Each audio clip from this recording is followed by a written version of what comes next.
The young man stood shrouded in smoke in a completely devastated city, surrounded by the ruins and shards of what had once been a normal life. There was absolutely no sign of anyone else around. Suddenly, amid the dust and smoke, he saw two glowing lights. Perhaps they were someone's eyes. Could there finally be at least one living soul? And soon it became clear that this was no ordinary person. Someone very strong, physically imposing, calling out to the young man to come to him. This man with a demonic gaze said he would wait for the boy at the edge of the abyss. The boy woke up in his bed, drenched in sweat. Had he really had that terrible dream again? The boy rolled onto his side, hoping to sleep a little longer, when he heard his parents shouting that it was time to get up. They were running late, and even as he washed his face in front of the mirror, the boy felt as if he knew the man from his dream. At any rate, there was something familiar about him. Just then, his father came out of the shower, putting aside all that nonsense to focus on the usual daily chores. The man ruffled his son's hair affectionately because Sora had overslept and might now be late. But the boy felt that his dad treated him like a child. Even though Sora was already 15, Dad tried to tell his son that he needed to play sports to be as strong as a man. But if they weren't crammed into a tiny apartment, they wouldn't have to share a single shower.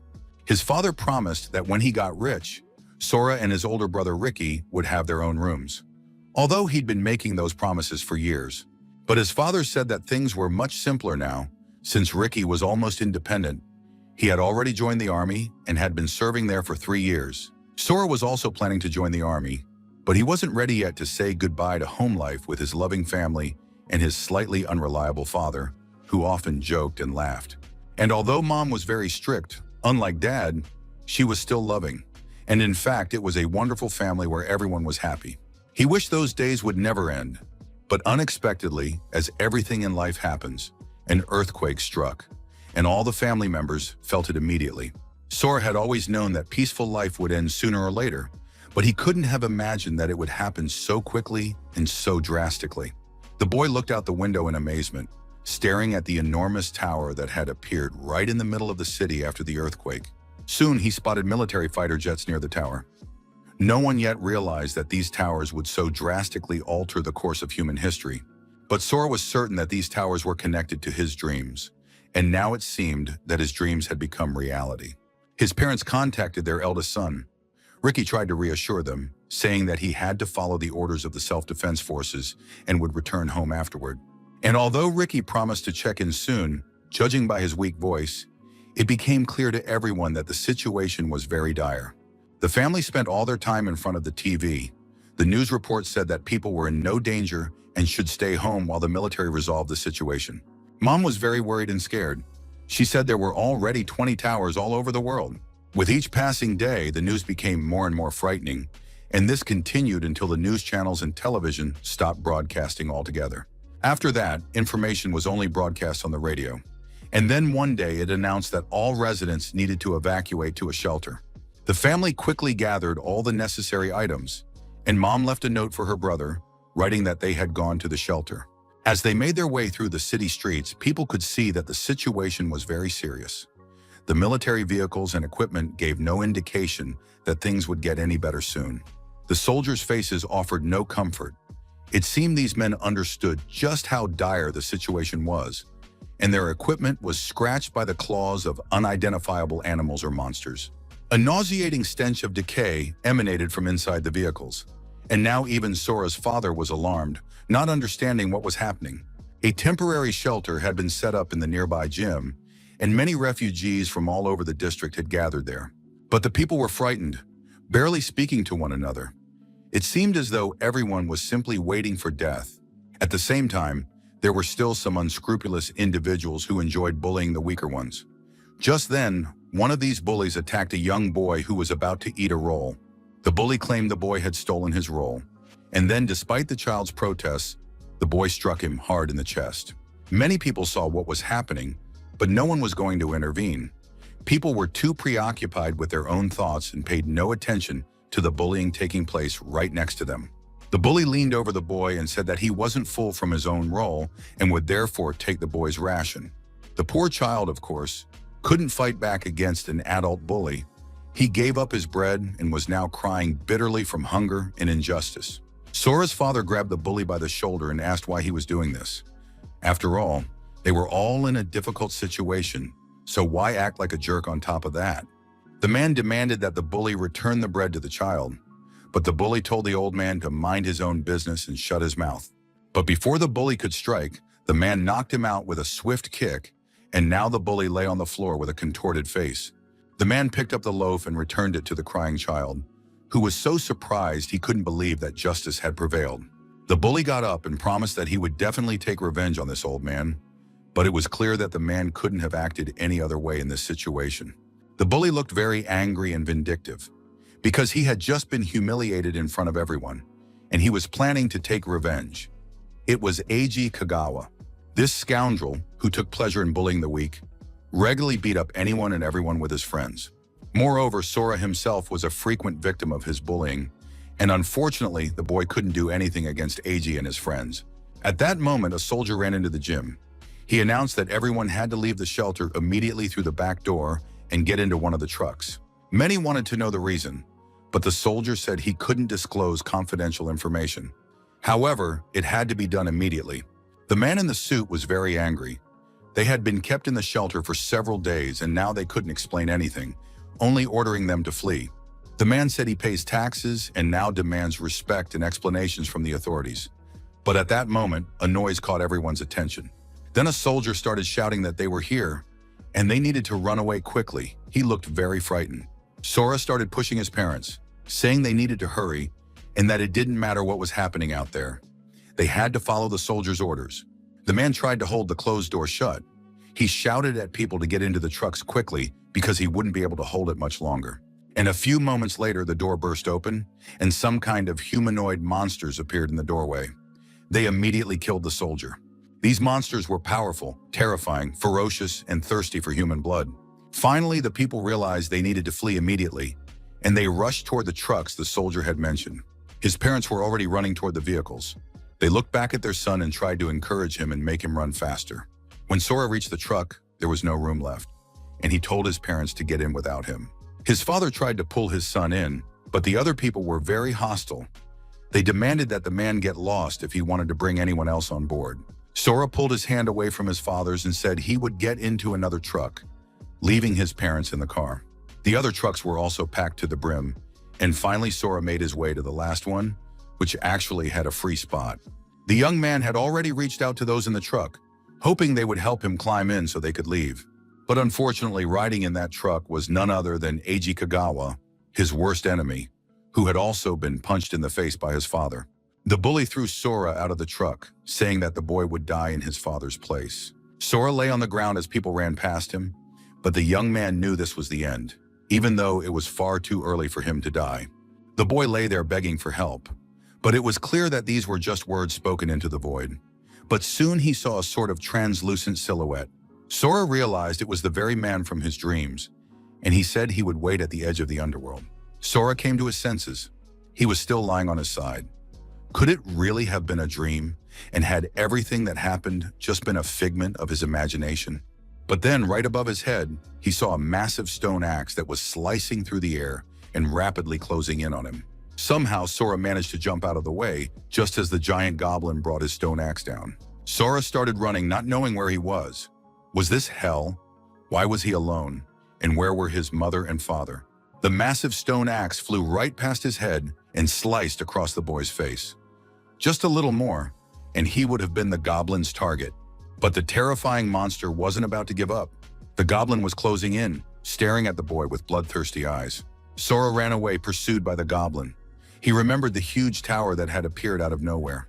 After that, the face of the bully who had thrown him out of the last evacuation truck appeared before him, and also that mysterious, translucent old man who was determined to meet him. All of this flashed through the boy's mind, and he literally snapped. Grabbing a rock, Sora lunged at the monster. The goblin hadn't expected such a sudden attack. Sora had pierced its chest with the sharp rock and now stood towering over the monster's dead body. Sora began to examine his first victim. This monster looked like a character from a video game, and on its chest was the number 1, though it was unclear what it meant. Sora hadn't yet decided what to do next when suddenly the entire space around him began to tremble, as if a new earthquake were about to strike. And suddenly a magic stone began to emerge from the slain goblin's chest. Sora couldn't understand what was happening. He watched in amazement as the stone rose into the air as if by magic and approached him. The next moment, the stone pierced the boy's chest with tremendous force, and the pain was excruciating. The impact sent him flying far to the side. Sora realized the stone was lodged in his chest, but for some reason there were no wounds. It seemed as though they had instantly closed up. The young man felt a powerful force begin to spread through his body. It felt as if he were literally bursting from the inside. Sora realized that defeating his enemies would probably level him up. It was probably just like in a game. Sora picked up the dead goblin's axe and set off in search of other monsters. After all, there had to be more of them somewhere around here. Soon the young man realized he was on an island. There were no more monsters here, but he didn't find any other people either. It was a rather strange island that seemed to be floating in the air. Sora stood at the edge, and the only way to leave was down a flight of steps. The steps looked rather strange and dangerous. They were suspended in the air and encircled the island, which was shrouded in clouds. The structure looked rather rickety. Besides, Sora suspected that a monster might pounce on him at any moment, so the young man began to descend slowly. In games, this kind of area usually belonged to the boss monster, and if you fell off the stairs, you could respawn in the game. But with this world, it wasn't clear yet. Sora didn't want to find out the hard way whether this world was like a game, so he made his way down slowly, trying not to fall.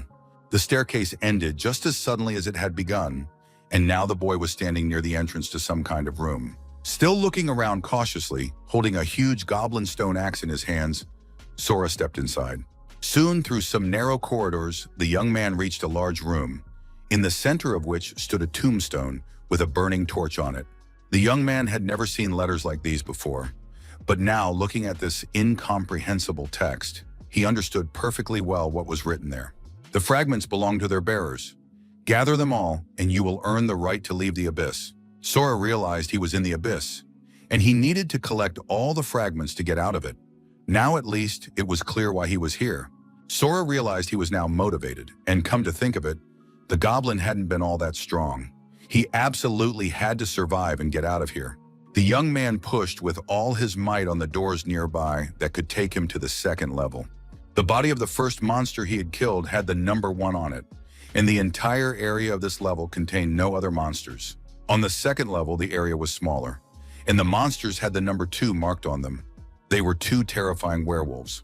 The third level, one of the 4 monsters bore the number 3, and this level was even smaller. The fragments were found only in the bodies of the monsters with numbers. They were the keys to advancing to the next tier.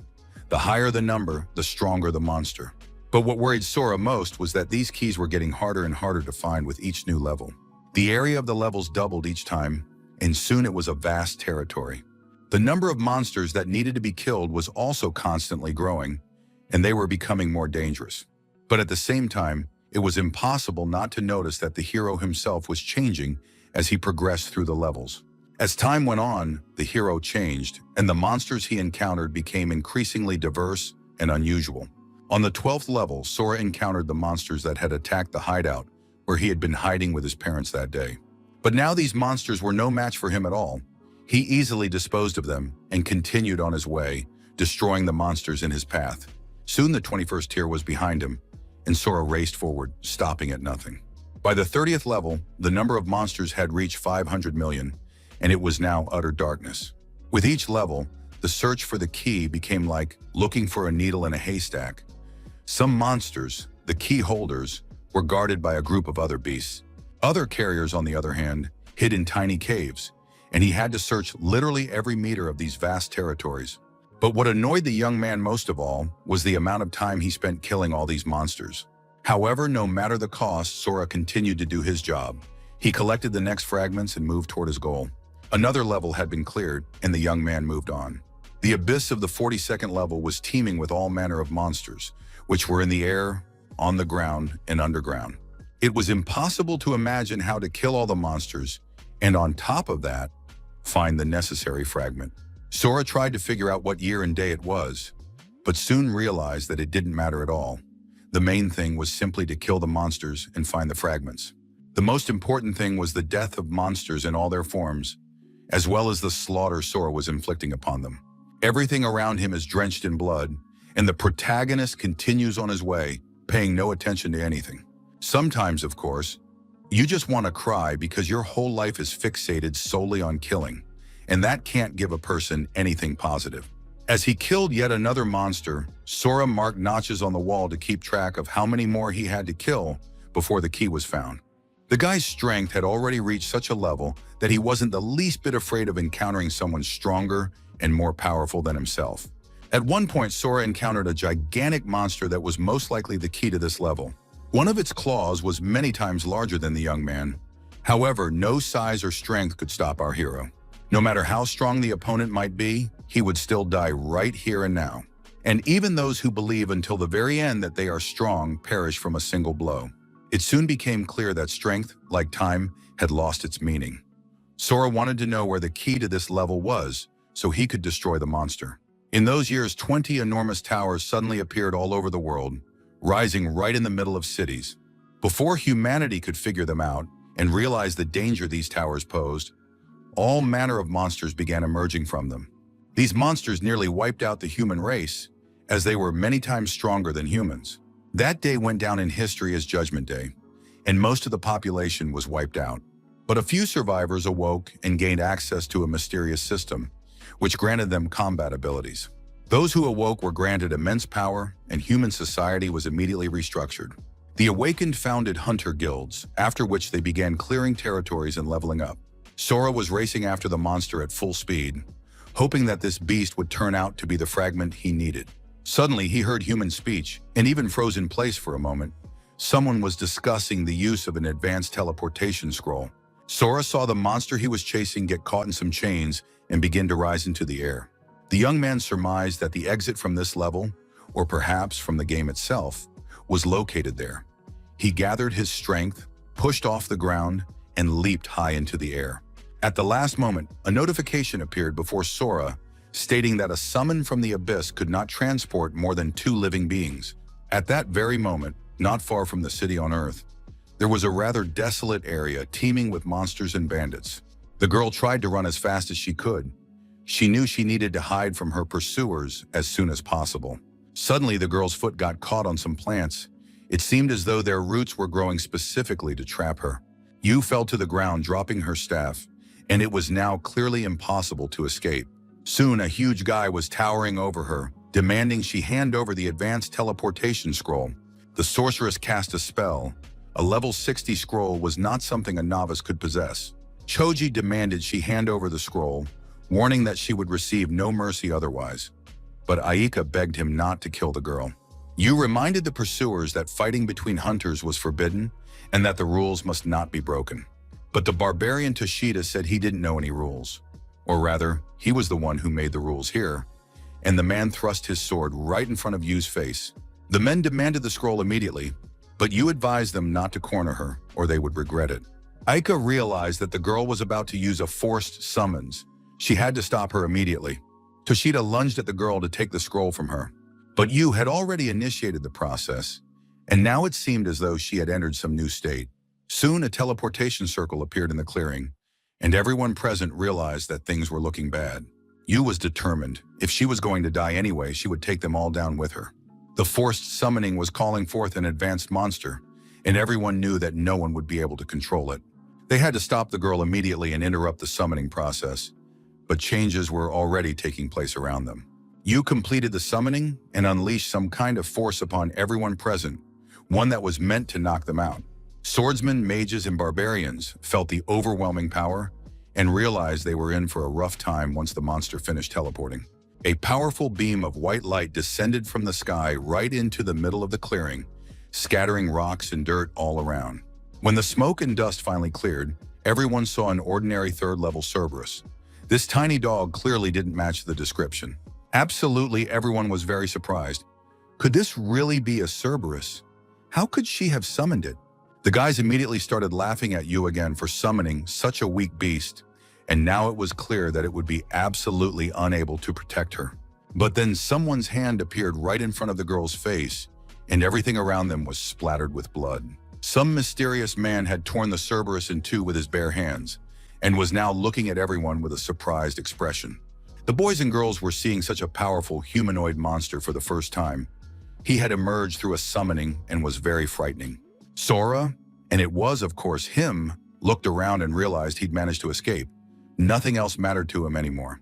The young man raised his hands in the air and began shouting loudly, rejoicing that he had finally managed to escape from the abyss. People watched the monster with alarm. His laughter alone sent shivers down their spines, and everyone felt an intense sense of pressure. Sora finally stopped laughing and rejoicing and began to look around at the people around him with interest. He approached Aika, who was too surprised to even breathe, and asked if they were on Earth.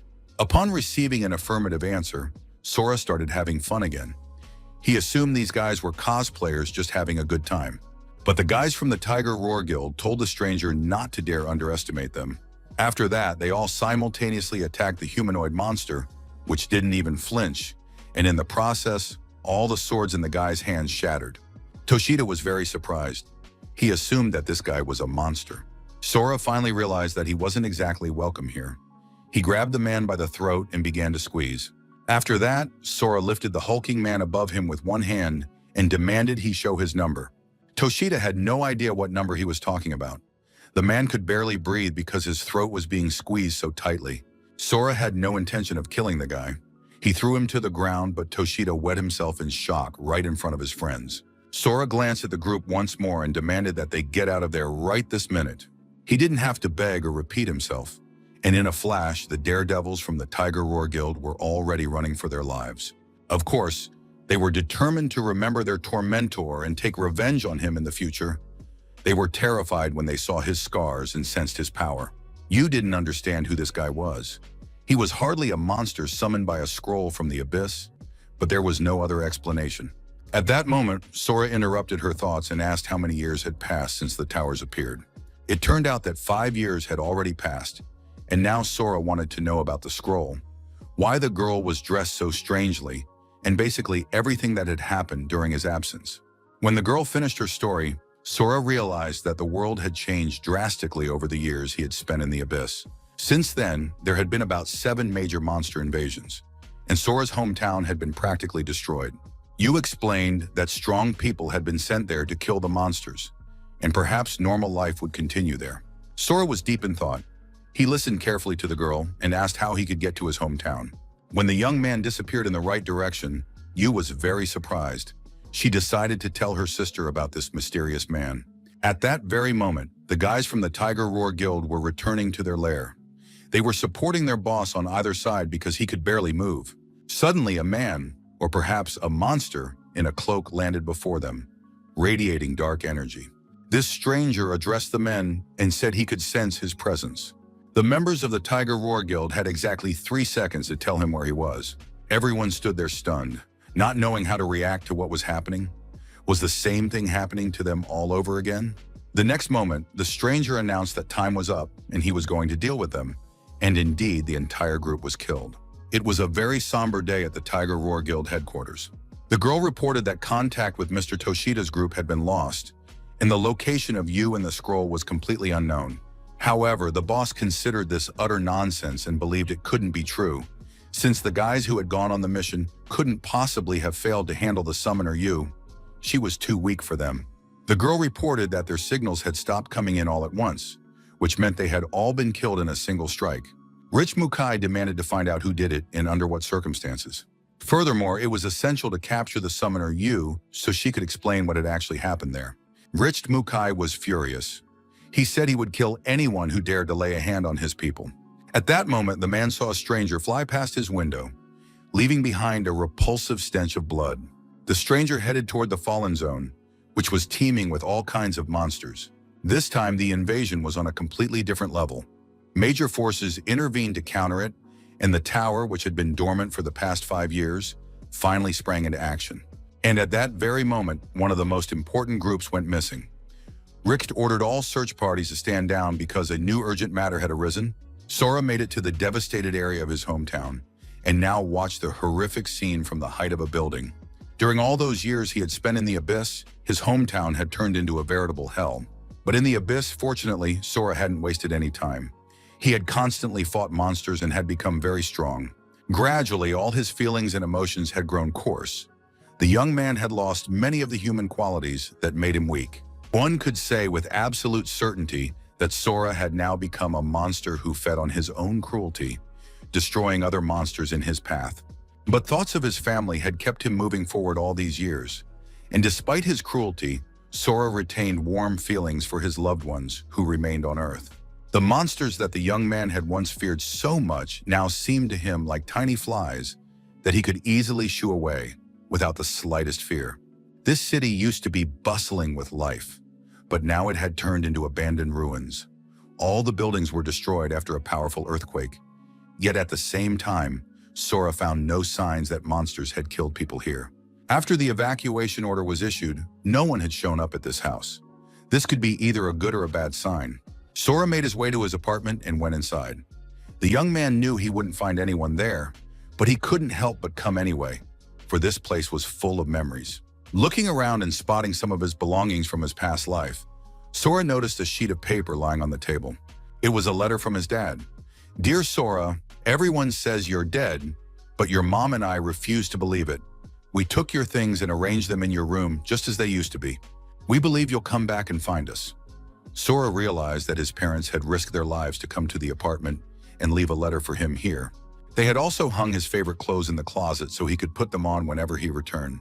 In the dresser lay a map to shelter number 6, where the boy's parents had gone. As soon as he read the letter, he had to find them. In the dresser, next to the map, there was also a family photo. His parents hoped that their lost son, Sora, would one day return to them. Sora took out a knife. He thought about how strong he had become. The young man put on one of the suits and used the knife to cut his hair short. He now wanted to end this apocalypse and reclaim the days he had lost. With a new haircut and a comfortable suit, Sora was ready to set out in search of shelter number 6. He had to head east, at least that's what the map said. But the road ran through the ruins. Blazing his own trail would be much faster, and Sora rushed forward toward his family. But then a huge, monstrous bird with a sharp beak and enormous claws launched its attack on the young man. In an instant, he tore the bird to shreds and then crossed the city in a few leaps. 2 young men were on duty, guarding the area. One of them heard a loud noise, but they didn't have time to make out what it was. The next moment, a powerful flash swept past them, and surprisingly, the guards still couldn't make out what it was. Another of their comrades ran over with a phone.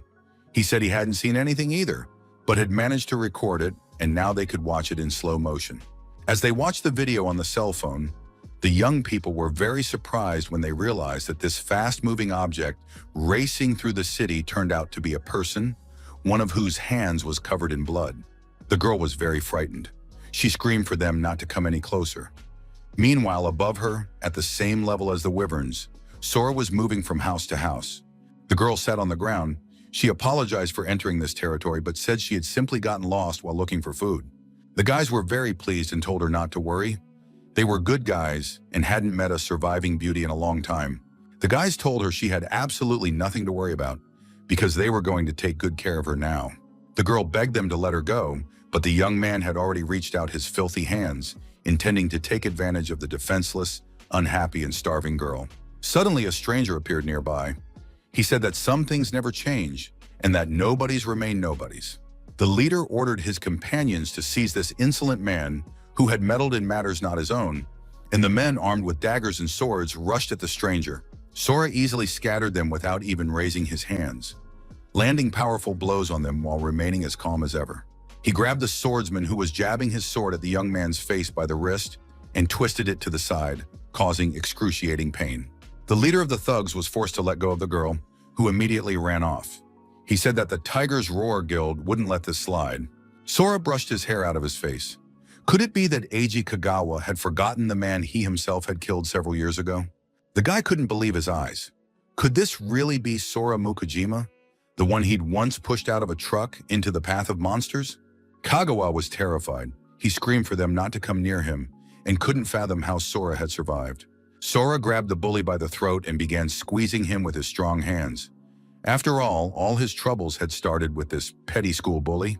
Sora said that because of Kagawa, he'd had to fight his way out of hell, and it was all his fault. The young man's hand continued to tighten around the boy's neck.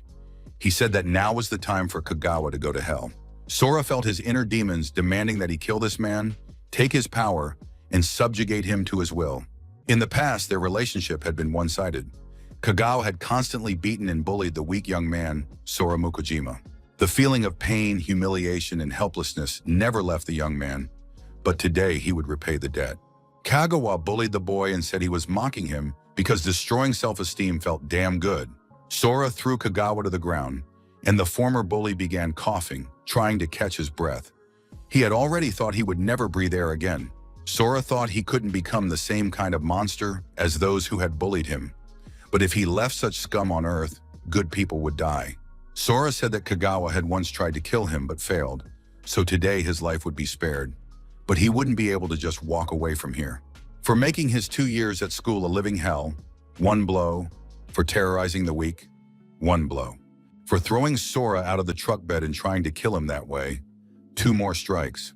Sora said that now his opponent would take 4 blows from him, and they would be even. Kagawa tearfully apologized to the boy, saying that if Sora hit him the way he had just done, he would die after the very first blow. But Sora told him not to worry about it and promised he'd hit him gently but accurately. As Sora landed the second blow, a couple of guys from the guild appeared nearby, watching in horror as their boss was beaten. The third blow landed precisely and blood spattered everywhere. It was time for the final 4th blow, but Sora didn't want to just kill him. Sora wasn't some kind of monster. He didn't want to kill anyone, so he simply kicked Kagawa in the face with all his might and stomped his foot firmly into the ground. Looking at the work of his hands, Sora assessed Kagawa, who was left with neither limbs nor sight. He was completely satisfied with the result. Sora ordered the guys who were standing nearby in horror to take their older friend to the hospital and never show their faces to Sora again. Thus, Sora was soon able to move on, since he had already settled his debts and needed to continue searching for his parents. Part of the city was under military guard. They had set up patrols along the perimeter to monitor the monsters and prevent them from entering the area where civilians were. The commander urged the sentries not to be cowards or weaklings. If monsters appeared, they should not fall from the walls but resist them. The commander demanded that they remain vigilant, since no one could predict when a monster might appear. The private believed they were in a fairly safe zone, and that monsters were unlikely to reach them. The private hadn't even finished saying that it was enough to stay on guard when, in the next instant, a huge monster tore the guy to shreds. Everyone else was simply horrified when they saw the Kraken's offspring, which had appeared right in front of the dividing wall and was staring at the people with its single enormous eye. The lieutenant ordered the soldiers not to let their guard down, to stay alert, and to open fire on the monster immediately. But after several rounds of fire, it became clear that the monster was too powerful and the military's weapons were completely useless. To their horror, the soldiers saw that the Kraken's offspring had risen again on its long tentacle-like legs and was advancing toward them. The first lieutenant ordered the soldiers to spread out, and then, to their horror, the monster launched another attack and sliced the soldiers in half. The lieutenant ordered a retreat and for them to take cover, but one of the soldiers was furious at that damned octopus and wanted to stop it. This brave man tucked a box containing an explosive device under his arm and rushed toward the monster while his comrades distracted the beast. The private with the dynamite approached the monster's body, preparing to place the explosives beneath it, while his comrades fired nonstop. But suddenly, the Kraken's offspring spotted the private, and now its sharp tentacle was rapidly closing in on the young man's head. It all happened very quickly, and the private didn't have time to react. But then the monster began to make a chirping sound. The lieutenant also noticed the monster's strange reaction. He realized there was something that had managed to scare the Kraken's offspring. He didn't yet know exactly what the monster was afraid of, but the private with the explosives realized this was his chance. He lit the fuse and placed it under the monster. A powerful explosion rang out, engulfing everything around in flames. Everything was ablaze, and it was impossible to tell how the explosion would end. When the fire died down, it became clear that the Kraken's offspring was completely unharmed. The monster was still staring at the soldiers with its eye, intent on destroying them once and for all. The private was utterly terrified, for his attack hadn't even left a scratch on this monster. What else could he possibly do in this situation? Just then, the monster once again directed its tentacle at the unfortunate young man, who was simply staring at his killer. But then, a man suddenly appeared right on the monster's body. He landed directly on its eye and began tearing the monster apart with his hands. The soldiers watched with their mouths agape. Now it was clear to them who exactly the Kraken's child had been afraid of, as its blood spurted in all directions. Sora soon stood atop the slain monster's body, from which streams of blood were flowing. The lieutenant couldn't believe his eyes. This guy had just killed a monster that not even an explosion could take down. There weren't many people in the country with such destructive S-rank power, but the man had never seen a reborn like this before. One thing was clear: he needed to gather information on the stranger as quickly as possible, and the lieutenant activated a special ability that allowed him to view information about a specific person or monster. But after activating this ability, the lieutenant couldn't believe his eyes. He had never analyzed anything like this before. However, the next moment, a system warning appeared, instructing him to show respect, and the lieutenant began to lose consciousness. The privates barely managed to catch him. Sora turned to one of the soldiers. He wanted answers to his questions. The private, of course, stayed behind to answer his rescuer, who was interested in how far the sixth shelter was from this location. The soldier explained that it was 50 kilometers to the north, but to get there, they would have to pass through Zone X, and that was very dangerous. The private explained that it was a kind of buffer zone where the monster's advance was being held back. They were lured there to minimize battle damage, and besides the monsters, there were also many hunters there. At that moment, the soldier standing near the slain monster began excitedly discussing what valuable items had dropped after the Kraken's offspring was killed. Sora realized that defeating monsters in the real world drops all sorts of items. It was very much like a game. Sora also asked the private how strong the monster he had just killed was for them. The private honestly admitted that a level 45 monster was a pretty tough opponent for them.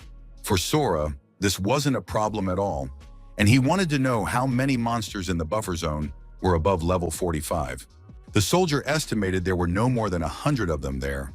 Otherwise, humanity would have gone extinct long ago. Sora turned around and was about to leave, but then the same private called out to him. He apologized and said he had a rather indecent request to make. The young man bowed respectfully and said he was begging the stranger to go to Zone X. After all, a hunter as skilled as Sora could save many people, and if he had the chance, he should do so for the sake of the civilians.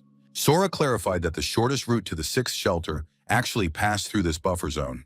Upon receiving an affirmative answer, Sora said he would do just that. He would pass through Zone X and kill any monsters unlucky enough to cross his path. The soldiers returned to their camp on the front line. They needed to get the lieutenant to the doctors immediately. Lieutenant Kagura finally came to. He sat up on his cot and wanted to know how long he'd been out. A soldier reported that it had been about 10 minutes, but excellent recovery items had dropped from the monster, and they had worked very well. The lieutenant wanted to know what had happened next to the man who had saved them all. He was told that shortly after the lieutenant lost consciousness, the stranger said goodbye to them and headed north. Suddenly, the lieutenant remembered something, and he asked again exactly where the man had gone, and the private confirmed that the stranger had gone to the sixth shelter. The stranger had gone there through Zone X. He didn't care at all, and he didn't hesitate for a moment. The lieutenant gritted his teeth in rage. He demanded that they contact the main command center immediately. The lieutenant was very alarmed, as there were only about 10 minutes left until the appointed time. He hoped he would make it in time. Soon a private ran up and reported that he was trying to establish contact via the emergency radio. He soon succeeded and, still not understanding what had happened, brought the lieutenant a video call device. The lieutenant said that the information was classified, so no one knew anything, but this mission was different from all the previous ones. The fact is that Zone X, which serves as the base for the mission, is no longer a place where the military can contain the monsters. And now it had been decided to subject it to a massive bombing campaign with the aim of destroying as many monsters as possible. At the military headquarters, everyone was at their posts and communication was established very quickly. A woman reported that there was an emergency call from Zone B-22. Commander-in-Chief Renji Kumagai agreed to speak and asked to be connected to that zone. Soon, an alarmed lieutenant appeared on the screen. He gave his communication code, introduced himself, and said he had new, important information. The lieutenant reported to the commander that a mysterious hunter had just headed to Zone X. Unfortunately, he was unaware of the military's mission. The commander didn't understand what the problem was. Was the lieutenant really calling him to report his own failure? Why his subordinates hadn't detained this hunter? Lieutenant Kagura was very upset. He said he considered it necessary to urgently inform this hunter of the impending bombing. The problem was that this mysterious hunter was very powerful, and under no circumstances could he be allowed to die. The commander-in-chief didn't often hear about truly powerful hunters, and wanted to know exactly what level the mysterious stranger was at. The lieutenant understood how this would sound, but he had to admit that he didn't know the guy's level. The commander summarized what he had heard.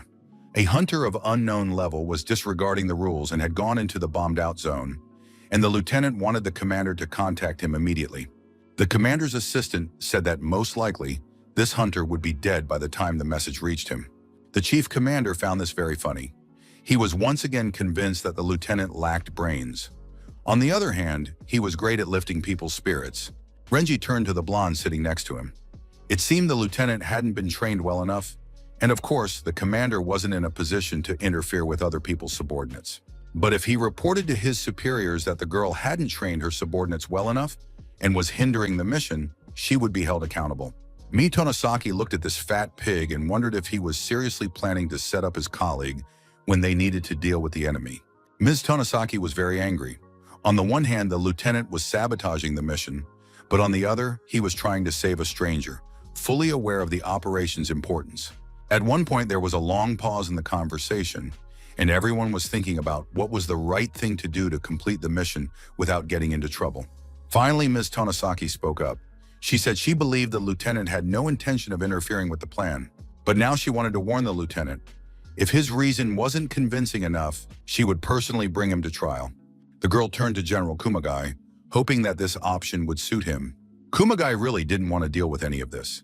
He asked the lieutenant to give a reason that would satisfy them all. Lieutenant Kagura replied that there was a reason because a stranger had killed a level 45 Kraken cub with a single blow. Ms. Tonosaki was very surprised. That meant it was a hunter ranked higher than A. Could an S-rank soldier have appeared? The general said that was impossible because everyone with an S rank was currently on a mission and no confirmation signals had been received from Zone B-22. The commander wanted to know why the lieutenant couldn't tell what level this stranger was, since the lieutenant possessed the ability to see that. Lieutenant Kagura was forced to admit that, unfortunately, he had been unable to determine the stranger's rank. He even had to admit that after using his ability on the stranger, he had lost consciousness due to information overload. This could only mean that this stranger possessed a strength of at least 100. Such power was indeed very rare. But at the same time, the general believed that this was no reason to halt the mission. At that moment, Eastern Commander Nobuo Yuasa appeared in the command center. He stated that the military could not cancel its operations for such an uncertain reason. Thousands of soldiers from 4 different units were participating in this mission. There were enough of them to completely surround the bombing zone and the security perimeter. The original plan was for the garrison soldiers to finish off the remaining monsters after the bombing. But if an emergency alert is issued now, the monsters will react to the sound and all rush to one place. If that happens, this area will fall instantly, and thousands of soldiers will die without even getting their weapons out. The situation is truly dire, but at the same time, everyone understands that we cannot risk thousands of lives for the sake of one. It's too risky. Even if we're talking about an S-rank hunter, we can only regret that he showed up so late. But unfortunately, there's nothing else we can do. Another minute of silence passed, and finally Ms. Tonosaki announced that she was rejecting the lieutenant's request. They couldn't expend the efforts of so many people just to save one. The decision was final and not open to further discussion. After that, the meeting ended. And although everyone, including the lieutenant, understood that he had done everything possible, the result was not what they had hoped for, and it is the final result that matters. The private noticed the car keys on the lieutenant's belt, and a brilliant idea popped into his head. The young man unfastened the keys from the belt and rushed toward the car, even though the commander was shouting at him to come back, since the bombing was about to begin. But the soldier believed there was still time. 6 minutes remained before the start, and he absolutely had to warn them. The lieutenant was furious. He demanded that the soldier return. Did the private really want to be court-martialed? The other soldiers waited for the commander's order, as they could have rushed after their comrade to bring him back. But the lieutenant didn't do that. He said that the private had made the decision himself and was fully aware of what he was getting into. Meanwhile, the soldier was speeding through the city streets in a car. He had to make it in time to warn the stranger. When the private sped off in the car, he did not yet know exactly whom he was about to save at that moment. After all, no one alive could have imagined that this young man would turn out to be the hope of all humanity. Soon the soldier realized that he couldn't find any trace of the stranger. Time was running out, and he had no idea where to go next. The soldier was taking the shortest route.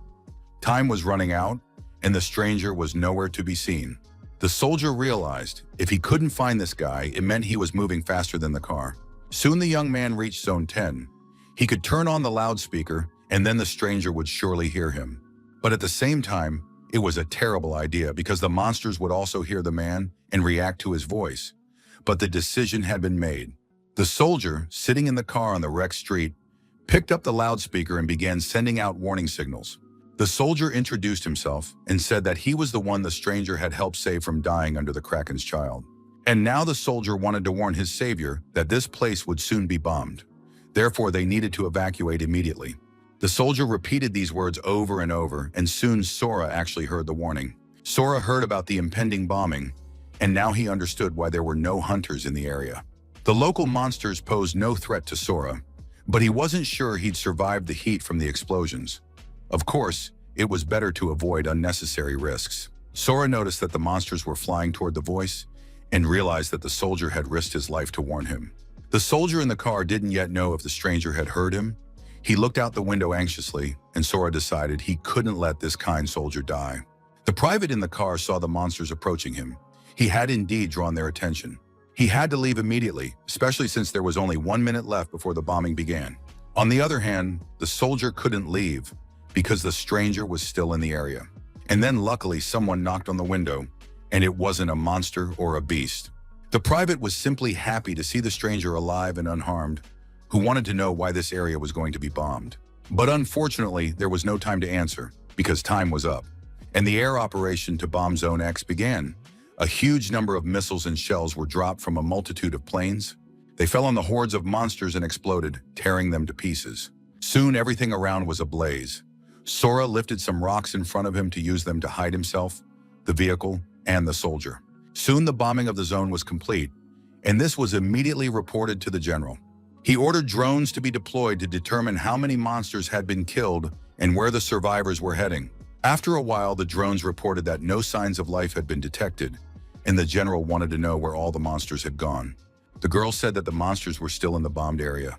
They hadn't gone anywhere. On the contrary, they were completely unharmed, despite being in the center of the bombing. The military couldn't believe it and demanded to see the drone footage. It was impossible to imagine that anyone had survived such a massive attack. The drone footage showed that protective dome-shaped shields had been deployed over all the monsters, and the attack turned out to be completely pointless. The monsters couldn't have deployed shields around themselves, and soon the military spotted the silhouette of a man with long white hair. It was this man who had deployed the protective shields around the monsters, and now the monsters began attacking the drones, after which the signal was lost. And indeed, at that very moment, the monsters in Zone X were catching the drones with their claws and biting them apart as if they were nuts. Communication with the zone was completely lost. Ms. Tanasaki didn't understand what she had just seen. Of course, they had been told that this wave of monsters was different from the others. But it turned out that these monsters had not only hidden under the protective spheres, but had also figured out the drone reconnaissance. The military realized the situation was critical. They ordered absolutely all soldiers to evacuate the garrison and retreat completely behind the walls. But then the radio operator reported that apparently the monsters weren't heading toward the walls surrounding the zone. It was clear that all the monsters were moving in one direction, and that was Zone B-22. Ms. Tanasaki remembered that this was exactly where the mysterious hunter had gone, and that this was somehow connected to him. The girl ordered all their available drones to be sent in that direction. In order to understand what was happening there, they needed to find out what had stopped the monsters' advance. And in the area that had been bombed, the dust was finally beginning to settle, and it was now possible to look around and figure out what was happening. The private climbed out of the vehicle and realized with surprise that the bombing had ended. What's more, he had survived it. It was a true miracle. The soldier was very happy. He laughed and rejoiced, but the stranger said it was still too early to celebrate. If the soldier had survived, that meant the monsters were alive too, and they were all heading their way. Sora didn't have time to say anything else to the soldier before he sensed danger and ordered him to get down immediately. A drone flew right over the soldier's head, then fell nearby and crashed. The private realized that the monsters had attacked the drones. This had never happened before, and it seemed as though the monsters possessed intelligence and knowledge. Sora warned that they would have time to be surprised later, for now monsters of various species, types, and configurations were approaching from all sides, right in front of them. The private was simply in shock. He estimated that this was the highest level group in this wave of monsters, and their leader was level 90. Moreover, all these monsters looked completely intact and unharmed despite the bombardment, which meant that the soldier's end was near. The private had already started to panic, realizing that he was going to die right there, but his comrade was completely calm. Sora noted that they were both unharmed, and if the bombardment hadn't destroyed the monsters, they would now beat them to death themselves. Sora ordered the soldier to hide inside the jeep while he himself rushed forward toward the mountain of monsters, chopping off the heads of the weaker ones as he went. The monster leader was about to bring his axe down on Sora. However, the boy stopped it with his bare hand and now stared at his opponent. Pulling the weapon from the monster's massive hand, Sora leaped high into the air to attack the colossal beast. Sora was highly motivated. He gathered strength in his fist and was now approaching the giant monster at tremendous speed. A single powerful blow to the head was enough to tear it to shreds. Sora stood on the monster's shoulder, pleased with his attack, while the figure of the stranger loomed on the giant's other shoulder. And so, at last, they met and now looked at each other. Sora examined the stranger in the cloak with long white hair with interest. For some reason, the young man hadn't sensed this man's presence. The stranger seemed to have known about their meeting and was now completely satisfied with it. He had finally waited for it.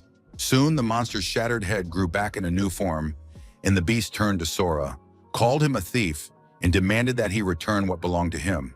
Sora had no idea what was going on and didn't know who he was talking to. The stranger, with long white hair, said that someone's power had been stolen and that he would have to pay for it with his own life. After that, a multitude of sharp swords were aimed at Sora, but the boy destroyed them with his energy or shattered them with his bare hands. Sora shattered the swords into tiny pieces and said that if that was all his opponent was capable of, then he was ready to go about his business. Furthermore, Sora turned his weapon against his opponent and said that it was impossible to kill him that way. The huge monster tried to knock Sora off his shoulder with his hand, but the boy didn't budge and had no intention of moving. Soon, military drones appeared in the sky again, watching the events unfold with interest. The stranger sensed their presence. At that very moment, Sora was calmly holding the monster's paw with one hand, as it was about to crush him with its grip. Sora said to the giant once more, if he really wanted to kill him, he'd have to take it more seriously. Sora thrust his spear into the giant, but immediately noticed that the stranger in the cloak had vanished somewhere. Sora hadn't had time to keep track of this, and was now trying to find his opponent, looking around. The stranger in the cloak was very displeased. He couldn't stand being watched by those vile, weak little people. These lowly creatures always annoyed the stranger, and now he pointed at the drones, which needed to be dealt with immediately. At that very moment, some kind of wyvern or monstrous pterodactyl flew up and grabbed the drone with its claws, tearing it to pieces. The man ordered the monsters once again to destroy every observer who appeared nearby. The man was hiding in one of the abandoned buildings and, unfortunately, noted that the monster had destroyed his drone. But despite losing the drone, the man still managed to complete his mission, and now he was studying the video footage recorded by the drone with interest. The young man in the mask is Sora. He was absolutely certain that the reason the monsters had changed course was because of this hunter. This hunter had single-handedly faced an onslaught of monsters. He needed to report this to the commander immediately. But the young man didn't have time to do anything because he'd been spotted, and now a monstrous octopus had burst into the room. The hunter screamed loudly, and at that moment, other octopuses were climbing up the building, clearly drawn by his screams. The man in the cloak ordered the monsters to kill everyone they found in the building, after which he began to laugh happily and rejoice. Sora recalled the words of the soldier he had saved, who believed that a hunter as strong as Sora would save many people and kill many monsters. At that moment, the private recovered from his fear and realized it was time to get out of there. He tried to start the car, but unfortunately, it had stalled. Sora decided that to quickly deal with the enemies, he needed to start with their leader, and he jumped down from the monster's shoulder. The young man thought to save as many people as possible, he needed to kill as many enemies as possible, and do it quickly. The enormous giant prepared to attack the hunter again and was about to bring his massive paw down on him. Sora managed to jump out of the way. However, the young man realized that after merging with the stranger, the monster's striking power had increased. The stranger continued to attack, spreading his tentacles around. He was persistent and wouldn't back down. Sora was finally able to get a good look at his opponent and was unpleasantly surprised and shocked when he realized that the stranger looked exactly like him. Meanwhile, the man in the cloak had gathered a massive surge of energy, ready to unleash it on Sora with a single strike. The situation was very dire because the sword turned out to be dangerous and powerful. On top of that, the stranger said he was going to kill Sora right then. Sora was very composed and focused. He watched intently as the sword rapidly approached him, especially since the stranger had said that death was the young man's fate. But Sora was smarter. He struck the stranger's arm with all his might and snatched the huge sword from it. Now the weapon was in his hands. The stranger was forced to leap back onto the giant monster's shoulder to avoid injury and gather his thoughts. Sora examined the sword in his hand closely. It emanated an energy that felt very familiar to him. Finally, the young man realized that the surge of energy was very similar to the power of the abyss, where he had spent so much time. The stranger in the cloak was clearly angry. He turned to Sora and said, "Is that all you know how to do? Steal other people's weapons?" Sora stood on the ground with a huge sword in his hands, listening to what the stranger was saying. But in the very next moment, the weapon in his hands began to fade and dissolve. This power of the abyss, it seemed to have a multitude of uses that Sora hadn't even imagined. Sora realized that the battle against these opponents would be a long one. Therefore, he needed to free the soldier and send him far away from the danger zone. The young man approached the private and asked if the soldier was afraid of heights. It wasn't clear why he asked, but it turned out the soldier wasn't afraid of heights. And in the very next moment, Sora grabbed the military jeep, hoisted it onto his shoulder, and said that it was about to take a flight. The guy in the raincoat was delighted by what was happening. He realized that this young man was a complete fool who treated the power of the abyss very lightly. The stranger began to gather power around himself, and now it looked like a giant flower or mushroom. Moreover, he believed that the strong did not exist to protect the weak. Thus, he activated the Eye of Darkness and was about to use his power to become even stronger. After that, a powerful attack was unleashed on Sora so that he would die, along with the soldier he was trying to save. Sora realized that his opponent was very fast, and even if he ran now, the enemy would surely catch up to him, so he had to do something else. Sora left the car on the ground and charged head-on, intending to simply destroy that Eye of Darkness. The protagonist was completely focused. He closed in on his opponent, gathering all his strength into his fist. But after delivering a powerful blow, Sora realized he hadn't done anything at all. It turned out that this circle was the true form, against which he didn't yet have enough power. Sora heard a loud scream and, looking down, saw that an attack had begun on the car where he had left the soldier. Sora shouted at the soldier to get out of the car immediately. But, unfortunately, the soldier didn't hear him. He was screaming in panic and trying to dodge the vile tentacles approaching him. In the very next moment, a massive burst of energy pierced right through the car, and the soldier only managed to make a gurgling sound as he choked on his own blood. Sora immediately rushed to save the private. He tried to tear apart those spikes, which had already pierced and destroyed the car and the young man's life. The stranger was standing on the roof of the car, advising him not to get angry, and besides, not to try so hard and waste his strength. Inside the car lay the soldier's body, which was riddled with holes, but unfortunately, the young man wasn't dead yet and continued to moan. Zombie energy had been infused into the soldier, and now, despite the holes in his body, the young man began to smile. The stranger turned to Sora and said that he, the seed of the abyss, had a wonderful fate: to watch those he cherished die before his very eyes. Sora was furious. He kept chopping at those spikes, hoping to reach his opponent and destroy him. Sora surmised that the stranger in the cloak took great pleasure in destroying others' self-respect. If that was the case, then he would reach the villain now. But in response, he only heard loud laughter, and the stranger used Obsidian Storm, saying there was no need to state the obvious. Sora did practically nothing. He just made his way through, despite the obsidian stones whizzing past and even injuring his body. The stranger didn't stop. He continued his attack, unleashing it again and again. But Sora held his ground despite the powerful attack and said that creatures like these who do nothing but harm everyone really annoyed him. In the end, the young man managed to cut through those pins, and the vehicle crashed from the height to the ground, dragging everyone standing on it with it. Sora managed to jump up and catch the soldier's body in his arms, and together they landed on the ground in the arms of the man who, in turn, had wanted to save him from the bombing. The only thing was that soldier had died a long time ago, and now an ordinary necromancer lived inside his body. Sora shoved the soldier's body into the car and apologized to him for dragging him into this battle and failing to help him leave the dangerous area in time. The protagonist sensed that his opponent was standing behind him, ready to attack from behind. Sora twisted out of the way himself and lunged at the stranger in the cloak before he could do anything. But the stranger stepped back and said that all these actions were completely useless, and that the newcomer, even with the power of the abyss, couldn't do anything to him. He was about to say that no one would ever be able to defeat him when a powerful punch to the jaw cut him off. Sora had no idea that he couldn't defeat his opponent, so he just beat him up and threw the stranger's body to the ground with all his might. The stranger couldn't believe what was happening. It was impossible. How could this kid have hit him? But Sora, unlike the stranger, knew that people don't stand still. They are capable of growing in their skills and abilities. The stranger soon realized that things were looking bad for him, because this man had learned to control the power of the abyss by watching his actions. And before the villain could even see where Sora had gone, the man was already behind him, preparing to attack. The stranger was forced to dash away immediately, just to save himself. He was ready to admit that his rival had turned out to be a tougher opponent than he had thought. Sora realized that now they would be playing a game of tag. He acknowledged that the stranger could easily outrun him.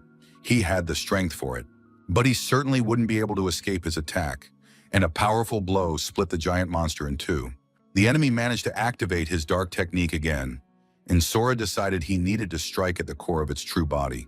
Of course, he had to remember that it would be good to know where that core was. But on the other hand, his opponent would then be crushed once and for all. Sora was forced to strain himself greatly, but his power was enough to split the giant monster into pieces, preventing it from regenerating. He burned through the monster's body, and everything around him was engulfed in flames. Having dealt with the giant, Sora looked at the man in the cloak and said that now it was his time to die. But the stranger had no intention of dying. However, he understood that he would lose the battle. He said he would remember this, and that they would definitely meet again. After that, the stranger activated Unity of Shadows, and all the monsters present gave him their energy, which gathered into a single sphere. Sora used his powers to withstand the onslaught of this powerful energy, which was now converging in a single direction and sweeping away everything in its path. And when this hurricane of energy ended, the space around them was soon practically empty, and the monsters had vanished somewhere along with their leader. Sora was surprised that the stranger had used such a cool technique just to escape from here. All his clothes were torn and ruined. At least the photo of his parents had survived in his pocket, and now he could move on. Sora walked over to the car and looked at the body of the fallen soldier. This soldier probably had a family waiting for him at home too. Sora tore the dog tag from his neck so he could later inform his relatives of his death and burial site. Sora realized that his battle with the guy who used shadows was far from over. He had just absorbed so many shadows that he could attack at any moment. The stranger smiled and believed that the seed of the abyss had a wonderful fate: to watch everyone Sora cared about die before his very eyes. Sora silently resolved that he would definitely deal with this villain and would never let him reach the shelter where the civilians were. Sora decided he needed to rush to the shelter as quickly as possible to protect his loved ones there. At that moment, military drones reappeared in the sky, flying over the area and surveying it. Captain Tanasaki ordered the drone operators to thoroughly inspect the area and make sure that not even a mouse could slip past them. The rest were to move through the zone, examining every inch and remain on high alert. One of the drone operators looked at the monitor and couldn't believe his eyes. He wanted to report what was happening to the captain immediately, but by that time, Ms. Tanasaki had already climbed up the hill herself and saw that absolutely all the monsters had been defeated. She immediately ordered the drone operators to check all the recordings and report back if any information was found. The girl looked around and saw clear signs of the battle that had taken place here. Apparently, that powerful hunter, Lieutenant Kagura, had reported on had not only withstood the bombardment, but had also destroyed all these monsters. At that moment, one of the operators called the captain over because he wanted to show her something. It turned out they had found a drone whose memory card was intact, which meant they could view the footage it had managed to capture. The captain began reviewing the footage, and the more she watched, the more astonishing the videos became. Soon the captain recognized Private Masura, who had gone into the bombing zone, and next to him, apparently, was the hunter the soldier had tried to save. At that moment, one of the privates standing guard noticed a strange glow coming from beneath one of the rubble piles. Soon, some peculiar items appeared there: an energy potion that increased the user's strength, an ancient royal dagger, and a few other objects. His comrade also noticed the strange color and asked what had been found there. But the soldier replied that he didn't have anything interesting, even though he was clutching some sort of chest-like object in his hands. But his comrade had already jumped down. He immediately realized that these had dropped from the swarm boss, apparently some rare items. And the soldier said that taking items obtained by the squad for oneself was a crime. And of course, the soldier knew what to do in this situation. The private thought for a moment, then asked his comrade how they would divide it among themselves. The more brazen soldier said he didn't need anything except the box. But the guy who found the items didn't want to give up the box. He knew that legendary items are usually found in boxes like that. At that moment, his comrade leaned in closer and said there was no need to hesitate or think about it, because the private had no choice at all. Using his authority to intimidate the poor soldier, the guy took the chest and was very pleased, because he had finally obtained the golem's relic. Some more time passed, and finally, Sora was on the outskirts of shelter number 6. It began behind a huge, thick wall, and people and even cars were already visible near it. Military guards stood on the walls, and they were also at the entrances and exits to the compound, checking cars and civilians. But the situation was calm. It seemed the Shadow Master hadn't reached them yet. Sora descended to the ground and now walked through the streets. His appearance drew the attention of people who were struck by the number of scars on his body. Sora walked, constantly assessing the situation. He didn't sense the Shadow Lord's presence nearby, nor did he feel the presence of anyone powerful. And if there were no powerful people here, this place would be destroyed. Suddenly, a monk appeared right in front of him, literally blocking his path. This monk was either blind or his eyes were simply covered with a thick bandage. He said that Sora had very thick blood and asked if the boy had come from outside. For some reason, the monk started laughing when he heard the affirmative answer and said that it made him very happy. After that, he took out his wallet and pulled out some money, saying he had no ill intentions, but simply wanted to buy information about the outside world. The monk pulled out a wad of cash, rolled it up, and handed it to the young man, saying he needed information. It meant a lot to him. Sora looked at the money and realized it was local currency. He immediately decided to tell him everything he knew. The monk was satisfied, but before taking the money, Sora wanted to clarify one thing. As soon as they started talking, the monk, for some reason, addressed him as "Your Grace," and then the monk replied that dressing that way was simply his hobby. Just like covering his eyes, the man began to take off his mask, still laughing. The monk said he had recently caught some kind of eye infection and was now taking care of his eyes. And only when he got close to him and looked into those eyes did Sora sense a frightening light. This guy must have a reason to hide his power. It seemed a wolf in sheep's clothing was hiding in this refuge.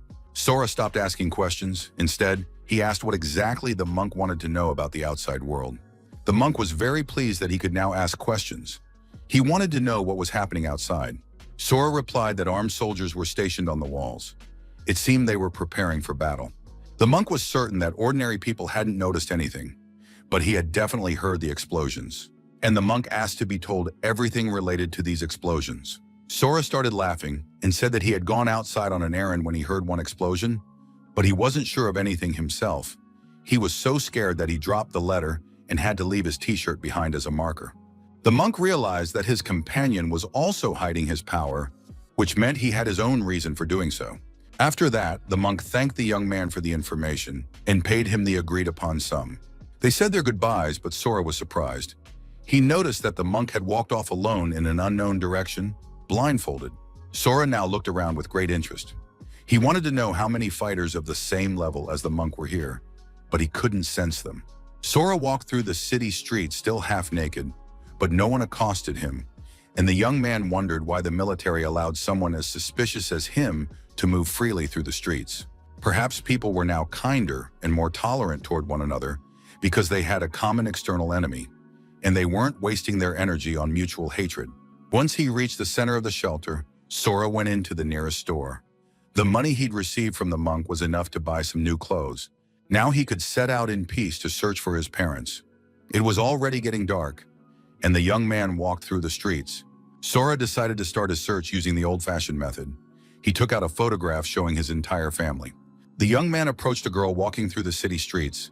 He pointed to the photo and asked if she knew these people. The girl only glanced briefly at the photo, but her face betrayed horror and fear. She said, "I don't know," and immediately walked away. Sora noticed the stranger's strange reaction. It seemed as though the girl had seen a ghost. At that moment, his attention was drawn to a young man walking down the street with his hands in his pockets, arguing with passersby. Soon the stranger approached Sora and wanted to know what this guy was doing there. The thing was, Sora didn't look like a local, which meant he had to explain himself and introduce himself. In the middle of the night, some stranger is questioning people using a photograph. Is this some kind of primitive communal system or the last century? Sora turned the photograph toward the young man and asked if he knew the two people in it. The young man immediately broke out in a sweat and his face looked alarmed. He wanted to know where the stranger had gotten the photo and what business he had with them. Sora decided not to lie or make excuses. He said he was the son and pointed to himself as the little boy in the photo. The young man decided that this stranger was mocking him, but now he would show him what it meant to laugh at the locals. The stranger was just about to use his strength against Sora, but then a huge truck swerved onto the road, and it turned out the guys were standing right in its path. Sora didn't even budge. He stopped the truck with his own body, while his companion fainted from fear. Sora stopped the massive truck with one hand and asked the guy to repeat himself because he hadn't heard the answer to his question. The man looked stunned. He said it was very nice to see how the boy had grown up, and he was glad to greet him. After that, the guy pointed out which direction to go to find his parents' house. They said goodbye. Sora went to look for the house, and the guy ran off as fast as he could, thinking things were bad. He needed to get everyone together immediately. Sora walked through the city streets, and it seemed very strange to him that the thug knew where his parents lived. Come to think of it, his father had always been very kind to everyone he met. His mother had always treated people with kindness too, and there had always been a healthy and loving atmosphere within the family. Usually this world simply takes advantage of good people, but Sora was sure that now everything would be different because he was back and wouldn't let anyone hurt his family. Finally, he came to a huge house where, apparently, his parents lived.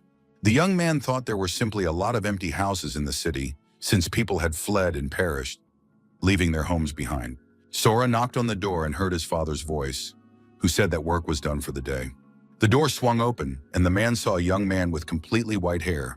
There was something familiar about this stranger, but the man still looked at him warily, not knowing what to expect. But then the stranger said that it was him, Sora, his son, and a tear rolled down the young man's cheek. The father clearly hadn't expected this turn of events either. He looked at the young man and didn't see in him the little son they had lost 5 years ago during the evacuation. Finally, a woman came out of the kitchen carrying tea sets. She apologized for keeping them waiting. Everyone sat down at the table, and the woman realized that her husband still hadn't started talking to the young man. The man could hardly believe that this was their son, Sora, because the young man didn't look anything like him. The man told his wife that this was exactly the moment to resort to this. He looked at Sora and said that this was a father-son exchange of secrets. And although the man would prefer not to discuss certain things in front of his wife, this imposter had to be dealt with. The host calculated that if the stranger said anything suspicious, Roger would deal with him immediately. Meanwhile, Roger, the man's personal bodyguard, was hiding in the ceiling, ready to kill the uninvited guest at the first signal from his master. Sora immediately noticed the assistant hiding in the ceiling, but he thought it was the right thing to do. His father had to be careful, and such reliable security guaranteed a peaceful life. Sora realized that an awkward situation was about to unfold for the bodyguard hiding in the ceiling, because he was about to hear something about his boss that he really shouldn't know. Sora began to speak. He explained that his father attended cooking classes at a housewives support group every weekend. The accomplice under the ceiling was surprised, picturing his boss with a long knife and a tomato in his hand. He would have been better off not hearing that information. Sora continued and said that every week his dad secretly attended ballet classes. It was, of course, very controversial information, and everyone would have preferred not to hear such details. But the man said that his son might not be the only one with this information. Sora laughed and said he was ready to share more about their family life if these facts weren't enough. After getting his father's approval, the young man warned him not to take offense later. Sora turned around at the table, pointed to the sword, and said that this Japanese sword was just a replica. The man couldn't believe his ears. He asked if the young man had any proof. Sora stood up, took the sword in his hands, and said that there should be a bite mark from his brother on the hilt. The accomplice was surprised because that mark on the hilt had been left by his boss when his hands were tied, and he had grabbed the sword with his teeth and killed 38 people that way. The accomplice remained highly suspicious. He believed the stranger was simply pulling the wool over everyone's eyes. his goal being to lull the boss into a false sense of security and then finish him off. Meanwhile, Sora unsheathed the sword, then pressed it against his hand and began to simply slide the blade back and forth, folding it like a plastic sword. The next moment, the man rushed to embrace the boy, pulling this chatty idiot close to him, for they were certain he had died many years ago, and tears streamed from the man's eyes. He was so happy to see his son for all these years. What hadn't they thought of? The man recounted how they had searched every inch of land for their missing son, and before the father had time to grasp the situation, he had become the boss of this territory. And now this boss was shedding tears in front of everyone, like some silly girl. The man sobbed on his son's shoulder and asked for his assistant to come down from above. The guard was quite frightened, for now punishment awaited him. The boss had spent his entire life under a rain of blood. The man had never seen anything like this before, but now his boss looked like a completely normal person. The bodyguard, much to his regret, had found the head of the family, a man who valued honor above all else, in such a dreadful state. The man realized he needed to quietly slip out of the house. He hoped he'd make it out before they killed him. But before the guard could crawl away from the peephole, Sora stopped him, saying that his father wanted to speak with him. And so they were all sitting at the same table. The situation was, of course, tense, and so was the mood of everyone present. The head of the family turned to the guard and said that this ugly little man had the biggest mouth. Everyone knew that. Sora also looked at the unfortunate guard with a smile and warned him. If this situation became known, the blame would fall entirely on him. Ochia was afraid to look up at his boss. He swore he would keep his mouth shut, but now he felt pressure from both sides, and it was clear that these were indeed father and son. But then the lady intervened in the conversation. She asked her beloved men not to scare the guard. Ochia was very grateful to Mrs. Mukajima, but she still reminded him with a smile that he really should keep quiet if he wanted to live. The father was already starting to come to his senses. He was relieved that his son hadn't told the guard about how he snored and farted in his sleep. Sora watched his parents, and he finally felt at home, as if he had just emerged from the abyss. Before anyone had a chance to relax, the door suddenly burst open, and a group of people rushed in. Leading the group was the guy from the street who had given the boss's address. He had brought the rest of the thugs with him and said that some blonde kid had been looking for the boss. Sora turned around and said that the blonde kid was the one. The guy recognized him right away and said, "Sure, this stranger might be strong, but he's alone, while he's brought the whole gang, and now they're going to show him." The guy assumed that this blonde guy from the Tiger's Roar Guild had probably snuck into the house on purpose to do something to the boss. Sora stopped the guy with a light flick of his wrist before he could smash his head in, and asked his father to introduce them to each other. Mr. Mukajima told his men that standing before them was his son, Sora, who had gone missing 5 years ago and had finally returned. The man wanted to explain what level his son had been at, but suddenly he realized he had no idea what Sora's level was now. The father expected Sora to state his own level. However, to everyone's surprise, Sora said he didn't have a system. This was unheard of, and it was amazing how the guy had managed to survive in the Fallen Zones for 5 years. It was simply unreal. The guys knew that if you didn't have a system, no matter how hard you trained, it was impossible to rise above the 10th level. The guys were starting to get angry. What the hell had their friend dragged them here for? He'd said the stranger was surprisingly strong, but in reality, he turned out to be a newbie without a system. Redhead replied that he must have just been mistaken, but in any case, that's how it had seemed to him when they first met. In reality, Redhead knew that wasn't true at all. A newbie couldn't possibly have come out unscathed from a collision with a massive truck. Sora realized the guy was confused and asked if he wanted to try checking his level using his system. Redhead didn't understand what he was talking about at first, but then he figured it out. If a person doesn't have the system, they don't have access to basic information. The system allows you to see monsters' levels, so you can properly gauge your strength during battles and duels. The Redhead immediately warned that without a special ability, it wouldn't work, and he wouldn't be able to determine Sora's level. Mr. Mukajima confirmed that inspection is a rare ability. Not all hunters possess it. Then Sora turned to his father and asked him to look and determine his son's level. Sora really wanted to understand the current classifications. Besides, he needed to gather information about the abyss. However, his father refused to test him, so Sora turned to his mother and asked if she would check his level. But she replied that it was enough for her that her son was now by her side. Besides, she already knew that he was her best and most beloved boy. In the end, his father gave in to his pleas, But the result was nothing. No matter how many times the man tried to test him, the system didn't produce a result. Absolutely nothing was visible, and there are only two reasons for this in the world. Either Sora doesn't have a system and is operating outside of it, or Sora's level is so high that his father, Mr. Mukajima, simply cannot see him. His father saw his son in the registered name, Sora Mukajima, but no other information was provided. If we assume the boy is a complete novice, it's unclear how he survived over the past 5 years, which means that option is impossible. It turns out that Sora's level was too high for his father to see him through the system. Mrs. Mukajima said they should just be happy and not try to figure out what their son had been doing all these years. It was clear enough that Sora was a good and strong young man. Besides, the woman was certain that her son must have gone through a lot to be able to come home now. Sora suddenly became emotional. Images from his life flashed before his eyes, times when he had behaved almost like a monster, and tears welled up in his eyes. Mr. Mukajima realized that everyone was about to cry, not just his wife and son, but himself as well. So he began ushering the boys out of his house, since the mother had finally been reunited with her child after so long. Before kicking everyone out of the house, the head of the family asked about Jiro and the others, since 2 hours had already passed and they still hadn't returned. Left alone, Sora asked his mother if there was any news about his older brother. The young man was very worried about him and feared hearing tragic news. But it turned out that his brother was fine.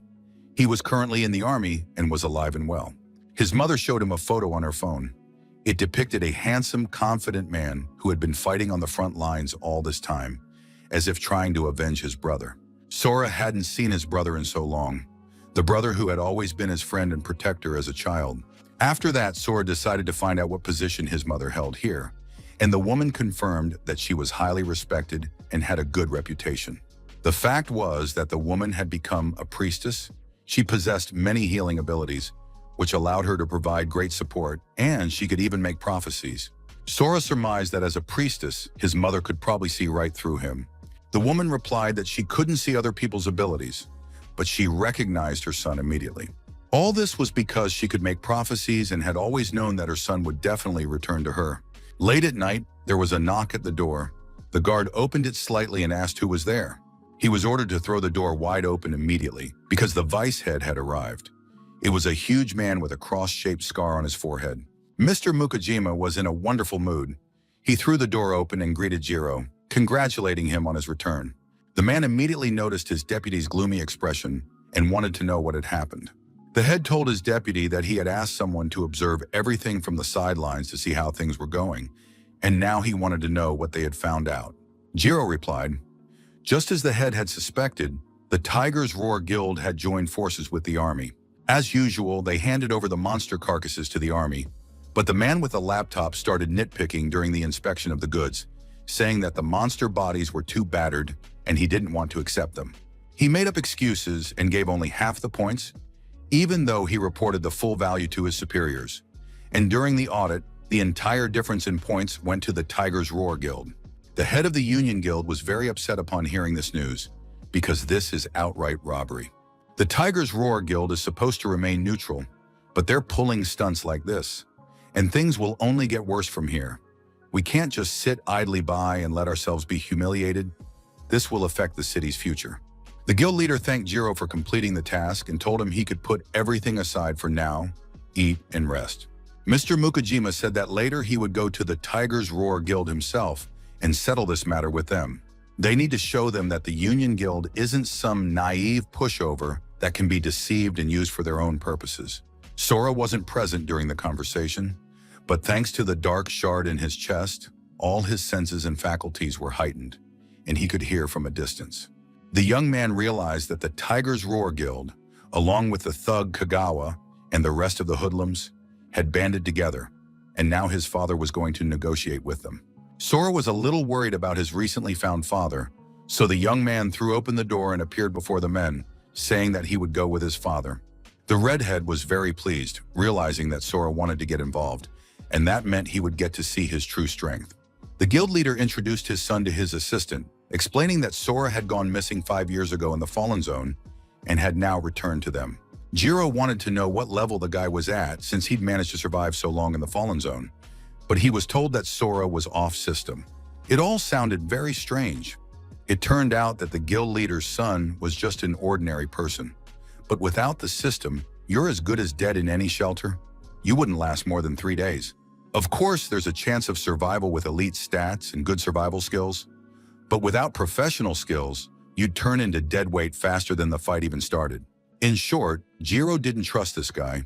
He was happy for him, but said that if the guy had just returned, he was probably tired, and it would be better for him to stay home this time. Mr. Mukajima himself didn't know what to expect from his son, so he agreed with the idea and told Sora to stay home with his mother.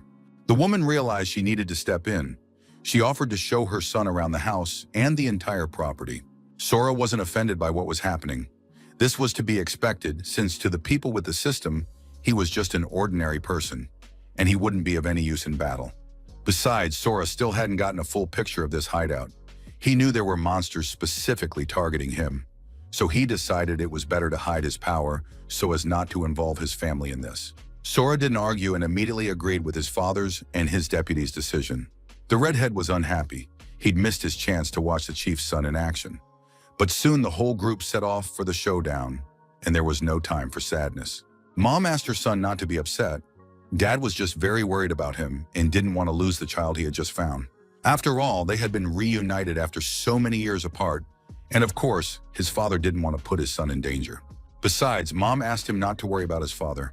Everything would be fine. He was strong enough to see into the future, and the card said that her husband would return unharmed. Sora suspected that perhaps his mother was making predictions to foresee danger, but if the Tiger's Tooth Guild had allied with the army, then his father would now be in conflict with them more often. Sora wanted to find out what the situation was like in the shelter and why the Tiger's Roar was hostile toward his family. His mother explained, after Judgment Day, the Hunters Guild, founded by the Awakened, joined forces with the military to manage the shelters. Sora's father had founded the Union Guild and was cooperating with the army in this shelter. They stayed here to wait for Sora's return. During that time, the guild had grown significantly, as all its members dream of finding their families. They maintain order, gather supplies on the battlefield, and fight monsters, while the military participates in breakthroughs and attacks on the towers. The guild leader is very kind and doesn't want to send his people to help with the breakthroughs. That's how they managed to preserve this place for 4 years. But a few months ago, a large hunting guild from the 4th Refuge called Tiger's Roar came to their refuge to establish a branch. Since then, conflicts between the guilds have not stopped, and unfortunately, the military does not intervene in these skirmishes. Enemies and monsters are growing stronger, and the army is struggling to hold them back. However, the Tiger's Roar Guild volunteered to clear out the towers, and its power has grown so great that the military has to rely on them. Information about tower raids is so valuable that it cannot be ignored. Furthermore, the Tiger's Roar has an awakened one, chosen by the tower's deity. His name is SR, and he is the Tiger's Roar Guild's greatest asset. Sora listened very carefully to his mother's story. He wanted to know what a tower deity was. The woman explained that there are tower lords whose power is practically comparable to that of a god in the human sense. If you pass the deity's trial, you become an Isar and receive divine power. Outside the towers, such people are considered gods, and they also become guardians within the tower walls. Currently, the Tiger's Roar Guild has the most ESRs in its ranks. Since each ESR possesses absurd power, this guild is rapidly absorbing all the other smaller guilds. All the locals love Sora's father's guild, but it has never cleared a tower, and they are the only ones who still don't have an ESR. Sora understood that the situation was truly sad and dire, but that it could still be changed. At the same time, the young man wanted to know, if people love the Union Guild, then why do its members act like ordinary mobsters? And then his mom surprised her son by saying that she just liked that type of man. Sora didn't know how to respond to that, but his mom said it didn't matter because everyone around them was happy. The woman led her son into the bathroom and told him to be sure to wash up, and if he really wanted, she would come and rub his back. Sora was finally alone. He activated his senses and scanned the house and the surrounding area. The young man made sure his mom had gone to her room and wouldn't bother him. Of course, the young man had no idea and didn't suspect that the situation was so serious. Sora couldn't help but worry about his father. He opened the window and looked up at the dark sky. The next moment, the young man was already rushing off in pursuit of his father, while his mother watched her son leave. She asked the boy to rest, but he, as usual, was a disobedient child. At that very moment, Sora's father, along with his men, set off for the Tiger's Roar Guild. Sora made his way out of the house and scanned the city from the top of the building. A light was on in only one place, which immediately made the search easier. Soon the young man spotted the group led by his father, but suddenly Sora felt dizzy. It was very strange because ever since a fragment of the abyss had struck his body, he hadn't been sick or caught a cold even once. But then Sora heard that same voice again, saying that it would not let the seed of the abyss escape. Sora had no doubt. He knew whose voice was speaking near him now. It was the Lord of Shadows. Sora realized that this monster was concealing its presence, because to his surprise, Sora couldn't sense or feel it at all. But now he could be certain that this monster had made its way into the hideout, and he needed to stay on guard at all times. But the next moment, the boy felt a terrible dizziness again. It seemed as if everything around him was spinning like a top. The Shadow Lord's voice declared that he would not let the seed of the abyss escape. It was all because of his soul, which was marked by the abyss. Suddenly, right beside him, Sora could see and sense the Lord of Shadows. He immediately struck at this monster, but it turned out to be nothing more than an illusion, which kept saying it wouldn't let him escape. And all this was because the young man's soul was marked by the abyss, and so, in a loop, he repeated the same words over and over again. Finally, a bright beam of light blinded the boy. He was ordered to get off the roof immediately because he was shouting loudly and had been spotted. Sora noticed that the illusion vanished immediately, and he ran off, not intending to show himself to the military patrol. After running a long way, the young man stopped and saw the illusion near him again. It had returned. Sora realized that the illusion had vanished because of the light. Perhaps this was a way to control it. He would have to test that later. Sora finally made it out onto the streets where ordinary, peaceful people were walking. He stood under a streetlight and decided to check his pulse. Sora finally figured out the pattern. If he stayed in the dark for more than 7 seconds, the mark would activate, and he would start to feel dizzy. As soon as Sora lost his composure, various lines about the marked soul and the seed of the abyss would appear. After that, part of the Shadow Lord became visible to Sora, and he began repeating the same words over and over, getting on the young man's nerves. Moreover, only he could see this face. Judging by the fact that passers-by didn't notice anything, they just saw a handsome guy talking to himself. Sora soon figured it out. As soon as he stepped into the light, a piercing noise began ringing in his head. After a while, the noise subsided, the mark vanished, and Sora stopped seeing the Lord of Shadows. This hadn't happened before, because he had always been at his parents' house, in well-lit rooms. Sora realized that the Lord of Shadows could find him practically anywhere and would put psychological pressure on him, repeating the same phrases over and over. Besides, he's capable of launching a surprise attack at any moment, so he can't let his guard down. But first he needs to find his father and help him if necessary. Sora set off through the dark streets, talking as if to himself, and it was clear to passers-by that this guy wasn't quite right in the head. Sora walked along the lit streets, and there was absolutely no one around him. He could relax and not get distracted, and instead think about the situation with his family. According to his mother, the military no longer needed the Union Guild, which meant that its leader, Mr. Mukajima, was in danger. Sora had no idea how many strong people were in the hideout, but he understood that the army, in alliance with the Tiger's Roar Guild, wouldn't just sit on the sidelines. There was a very good chance they would try to destroy the Union Guild, and then he would have to protect his parents, even if it meant killing everyone. Sora thought sadly that he would never be able to return to those peaceful days. Soon, the young man saw a crowd of people ahead of him. It seemed he had reached the right place. Sora hid off to the side. He didn't want to interfere or show disobedience in front of his father's subordinates, but at the same time, he was ready to join the fight at any moment. Right now, it was important to watch how his father would conduct these negotiations, because in conflicts, violence is a last resort. That was exactly how the man had once taught his son, and now Sora wanted to see if his father would hold out until the end. But then the crowd roared, and everyone shouted with excitement that the show was finally beginning. It had been a long time since the boss had drawn his sword. Last time, according to the guys, the man left a scar nearly 20 meters long on his opponent. The guild leader looked simply stunning at that moment. His gaze was full of fury, and his whole body radiated energy and strength. He drew his sword and swung it above his head. Sora's eyes widened in surprise, his jaw dropped, and he forgot to hide. The thing was, there was a huge hole in the building that ran the entire height of the massive house. Sora turned to one of the men and asked if his boss had always been so strong and powerful. The man proudly replied that their leader was known for charging into battle without hesitation. Sora was shocked because his father had said that violence was a last resort. At that moment, the boy realized that parents usually lie to little kids. You know, about Father Frost, Santa Claus, and all that. The man confirmed that at first the boss had indeed been against violence. Back then, he still believed the military would sort everything out. But a lot has changed since then.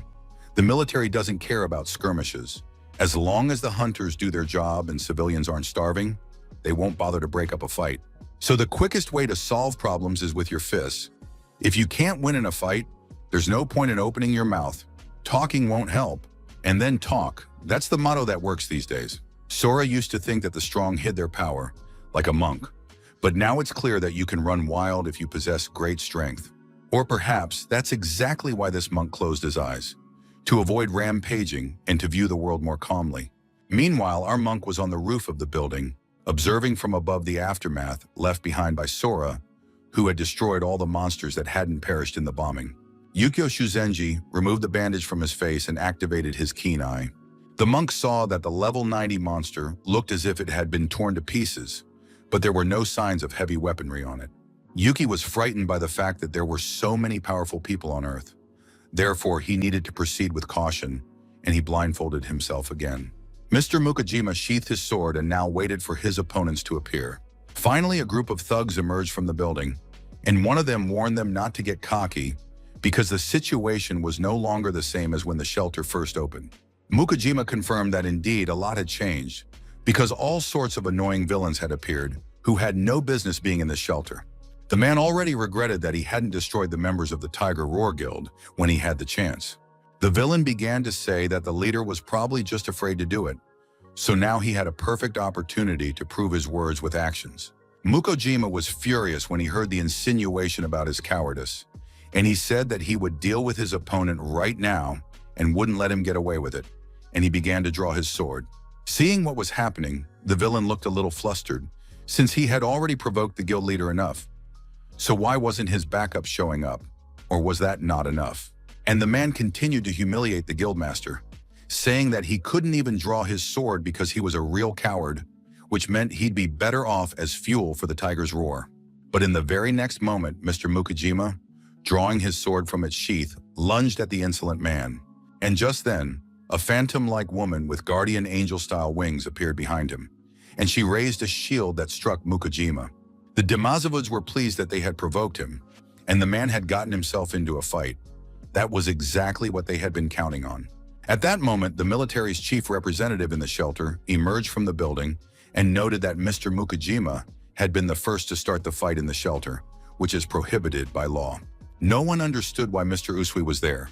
Could he really be siding with Tiger's Roar?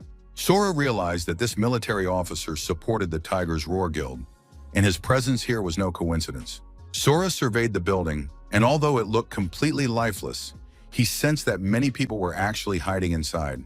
Everything pointed to the fact that the military's presence in this place at this time was by no means accidental. It was all a staged provocation. Mr. Mukajima also recognized the soldier Usui, who usually received people and goods at his place.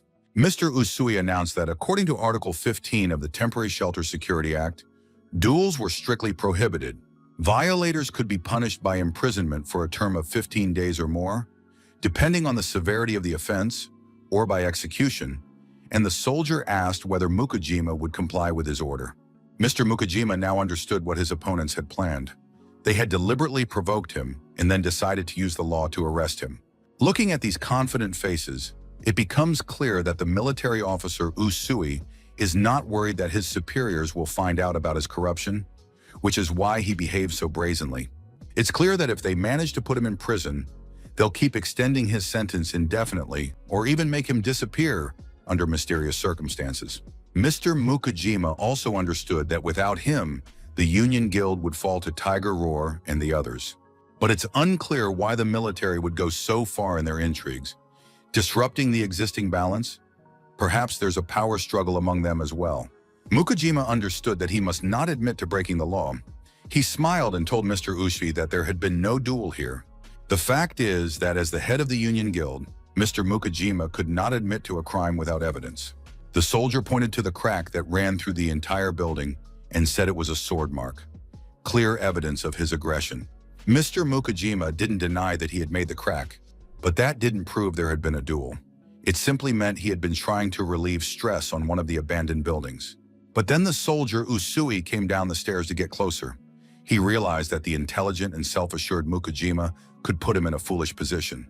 Usui said that in the current situation, Mr. Mukajima had no say in the matter. Here it was Usui who made all the decisions. If Usui claims that everything points to a duel, then that is the case, and Mr. Mukajima had lost the moment he arrived here. At that moment, a large number of soldiers appeared from the building's windows, aiming their weapons at the guild members. The guild leader was smart, and he understood that he had to act very cautiously. While Redhead urged his leader not to give in, but to fight these people right away. Mr. Mukajima told the soldier to hold his horses because his men were currently in the line of fire and wouldn't shoot at civilians. The guild leader was actually devising a plan of action.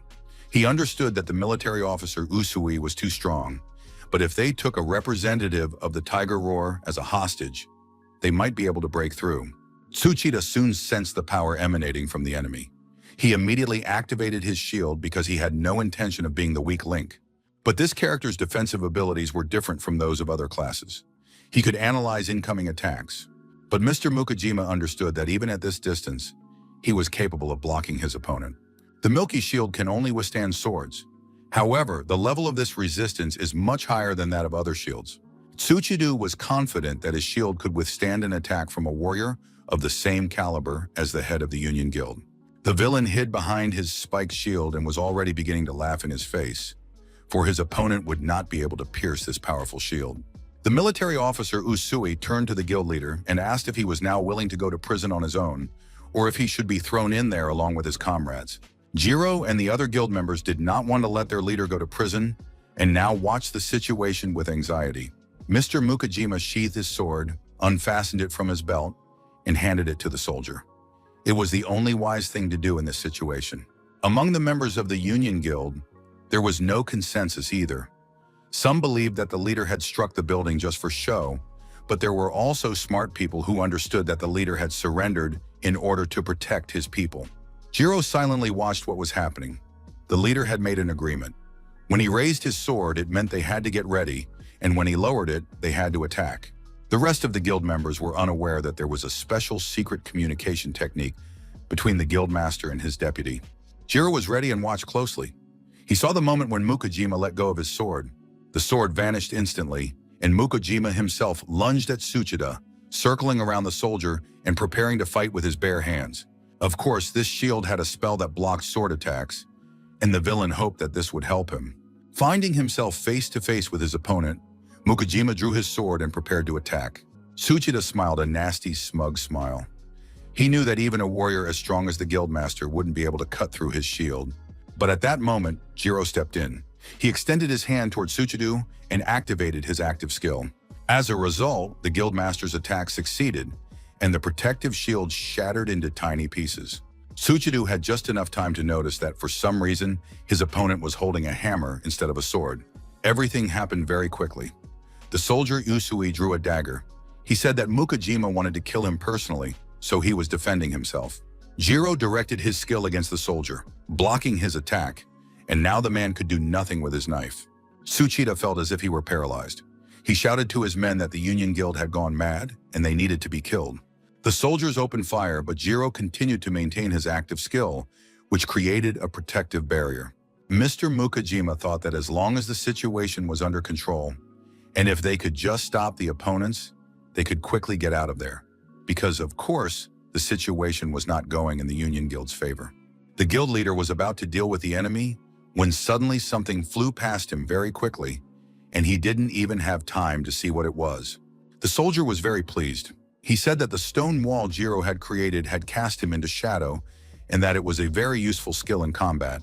But the fact was that he himself had noticed the remnants of light magic on Tsuchida's shield. Thanks to this, the conditions for activating the assassin's ability, Shadow Trans, were met. And now the soldier Usui was able to pull Tsuchida toward him And without a hostage, the guildmaster had no chance of winning this fight. Usui suggested he surrender right now. The guildmaster was very surprised. He stared, unable to believe his eyes. All the rank-and-file members and soldiers stood with their mouths agape, staring in one direction. They wanted their commander to explain the situation to them. Usui couldn't understand what had so surprised and impressed everyone present, but then he felt someone's hand on his shoulder.